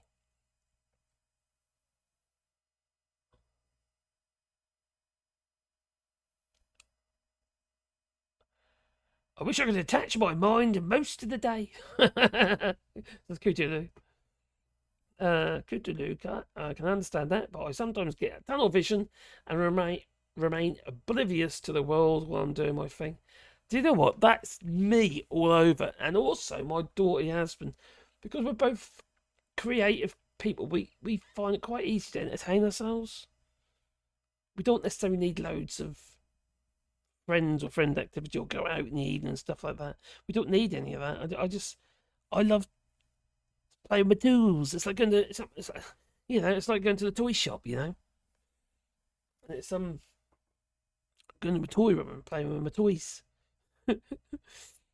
So yeah, it's when I'm going to create, I'm drawing or anything like that, and it's kind of like escape. I find it really therapeutic, and I feel I kind of need it sometimes, just to empty my head. The problem is you end up being a little, how to put it, you kind of like blink into what's around you regarding your exact vicinity. you know, and it's just because you're enjoying it, you know, and you just push everything else out. I do anyway. I'm sure lots of people do that. I don't think it's that unusual. I remember Louvres in college. I figured out. Debbie says Mark's biggest fan. They're pain to make. These are the ones that are going to be French ones. You got you got the American Pavilion shutter, which the actual Louvres are not. They don't go full width. They're within the frame, effectively, of the actual shutter. The ones we're doing are completely run right through. So just traditional French ones. Super sticker? No, I didn't, Kevin lad. I didn't see a super sticker. Oh, thank you very much. Which video was that in? I have been looking at I don't always reply, but I haven't seen it in the comments. I will have a look there, my friend. Thank you. Everyone thinks infinity is a big number. Infinity just goes on forever, doesn't it? But my brain just gives up when there's an infinite number of increments in between 0 and number 1. Oh, blimey. Thousands of an inch. Millions of an inch. Roof Recovery says Asperger's is another one that I'm not sure should be categorised as a thing. Now, someone decided on a spectrum, and now we're all categorised instead of being recognised for who we are. I don't know what they're making me. I was talking to Graham actually. I think he's been tested for ADHD or something as well. I can remember being at school. My primary years at school, I was really struggles at school, and that was well, I had no attention span at all. I just went off on a flipping dream world. I was thinking about modern aeroplanes and making stuff and things like that. And school was useless, really, in many ways. It's a sign of the times, you know. And it wasn't until I was sort of like third year in year 12. I say year 12 is when things started to click, and you know it did eventually. It just kind of started addressing my problems, and everything started to improve. And I managed to get one year, and you would get your yearly reports and what have you from school, and I got oh crikey, how many was it now? 13. Ones for effort or whatever it was. I can't remember exactly, but I got book vouchers. I don't know about you guys, but we had like the awards at the end of the year, and I basically got an award that year because of my effort and how far I'd progressed. And everything sort of started falling into place after that. But by that time, you see, you're already in the lower grades at school, and there's one thing being placed in a higher grade, in a higher class in school. There's nothing getting from a lower class or medium class to a higher class. That is one hell of a struggle. But I didn't do too bad. I got 17 distinctions on my degree, so I don't think it's that bad, is it? Oh, Mad Monk says, David McGuinness, night, brother. Love you, brother. Take care, David. And Andy Ref too. We want independence too from Scotland. And you can vote if you like. Radio mentor with frequency. I used to draw in every class in school. Yeah, I used to doodle. But at the same time, I was listening to the teacher and taking notes. I wasn't doing that. But I can remember sitting there at the little beechwood desk with a little inkwell in it. And, we had pencils, and we weren't using inkwells. They were old desks. I remember sitting there and being given a task on the old blackboard. We didn't have these, special boards and that. You got these days, interactive boards. And these blackboard. No, you got to do this, that, and the other. Write 2 paragraphs or whatever. And I got to the first. What happened? I'd get to the first sentence. I'd write that, maybe the title even, and that's it. I'd be in cloud cuckoo land. I'm just completely out of it, totally oblivious of what I'm supposed to be doing. That was me. My mind just drifts. I do it a little bit now, to be honest. But the thing is, you say I work in things I'm interested in anyway, and things like tech and woodworking and that as well. I just find that sort of stuff therapeutic. It interests me. DC is AC with an infinite frequency, 50 hertz. Also, it travels differently for cables. You know, AC travels through the cable and DC travels around the cable. I used to draw in every class. Oh, sorry, I got that already. Asperger's is a classic case of it's not what you see, it's what you don't see. Interesting. Top Smoke, yes. He says, Top Smoke says, we proved tonight that it was right to vote Brexit. How? I'm also waiting. I think those inkwells were to dip the lassie in front pigtails. They weren't the ink those inkwells. Half the time there weren't any inkwells in them. And the ones we had used to go to a psychiatric hospital. Oh God, what's it called? Oh, Birmingham, just off the Yarmouth Road. Yarmouth Road, yeah, I think it was Yarmouth Road, on the A47 anyway. And they every year they go off there, and the people there would work on all the desks and what have you. So they go coming down, they pick them up on the back of a low loader, and they come back like 2 weeks later. What they do, one class at a time, all done up, and that all varnished up and all looking pretty again. So I thought it was really nice to see, actually. Give them something to do, doesn't it? It's my cousin's Down syndrome, and flipping hell, he must be low. God, he's my age. No, he's older than me. Crikey. Sean, lovely chap. Chris made me laugh. He really did. My ex-wife is a therapist with a PhD in autism, and she said that I'm probably Asperger's with a heavy dose of ADHD. Most people just think I'm nuts, hence the name. Maybe that's what's wrong with me. I won't be surprised. I'm more attention to things. Unless it's something I'm really, really concentrating on, I'm kind of, and I push everything out, but I get sidetracked and distracted so quickly. I really do. I'm cuckoo without my cuckoo puffs, says Cootaloo. Oh, no, like Cameron lad. Take care, my friend. Well, talk about that. I better do as the missus said. I'm 51 minutes late. I'd like to thank everybody for joining us tonight. Yeah, and my level of madness, maybe. And I'll schedule the videos I forgot to schedule. Because I'm an idiot. Right. So anyway, it's time for me to go. Oh, I know what I've done wrong. I know what she said. I know why. I do know. And she's right. Silly me.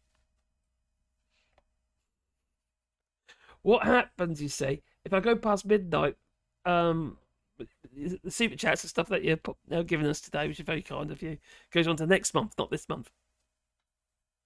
I get a point though, because I've run over time. I have 3 hours 30 minutes. Yes, I'm definitely gonna say goodnight. So thanks a lot for joining us, and I'm just gonna leave you with eeny meeny miny mo. Oh crikey! Oh, I ain't done that for a while. There you go. Hang on, it's not showing. When it's showing, because it's not above the camera.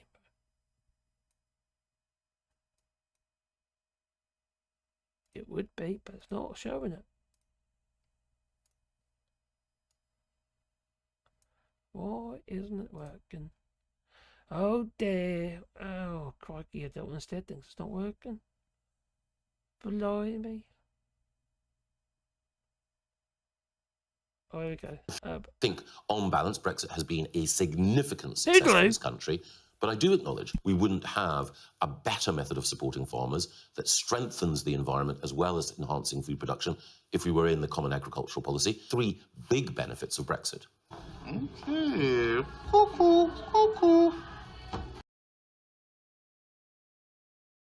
And the key is we've got our fish back. They're now British fish, and they're better and happier fish for it.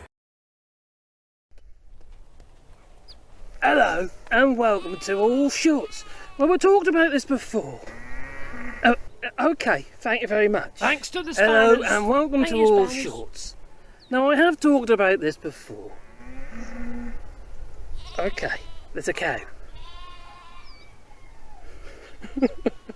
Hello, and welcome to All Shorts. On this rather wet day.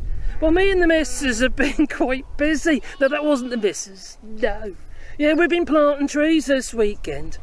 And you probably already know that we're doing a rewilding here, yeah. We're planting 1,000 trees on 2 hectares of land. On this field. But also on a field over there, which you can't see because it's on the other side of the trees. A mixed variety of trees, from salix to oaks to chestnut and, hazel and a whole variety of different native species here in France. And if you want to be a part of that, there is a link down below in the description. There's a GoFundMe link. You could buy a tree, and our promise to you is that we will plant a tree on your behalf. But wait, that's not all. I'll make a sign to go with that tree. Yeah, I'm woodworking in that. It'll either be a pyrography sign, wood burning, or it will be a routed sign with a router, with black lettering and stuff. Either way, it will be a sign, and it could be your name, or in loving memory. If you're like me and got empty pockets, and can only afford a small contribution, we'll still do something like a tag, for instance, on a tree, or an animal shelter. Bird boxes, bat boxes, or hedgehog houses. No one's contribution is to be forgotten. No. And now is a great time to start getting those trees into the ground. Hence me and the missus have been quite busy this weekend, planting trees. So I made a bit of a movie. Enjoy.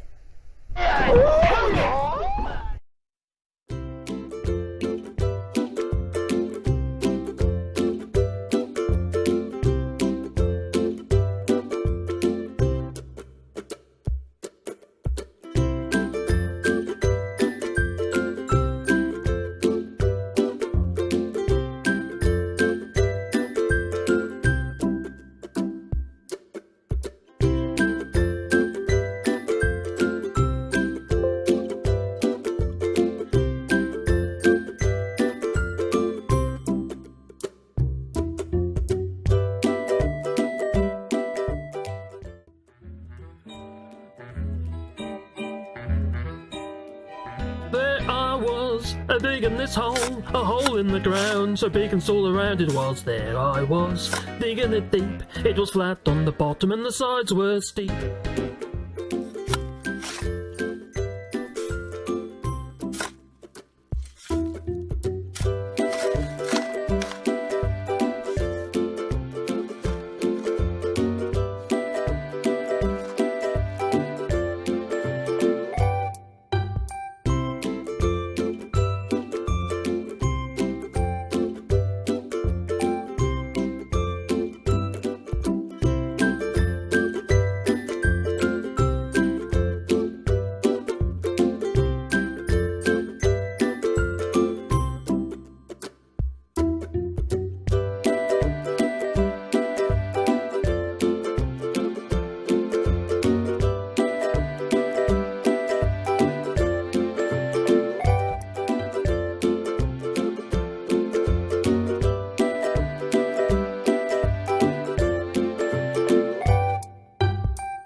ferai pas la femme de trafiquant. Je fais ce que j'ai à faire. Ah ouais.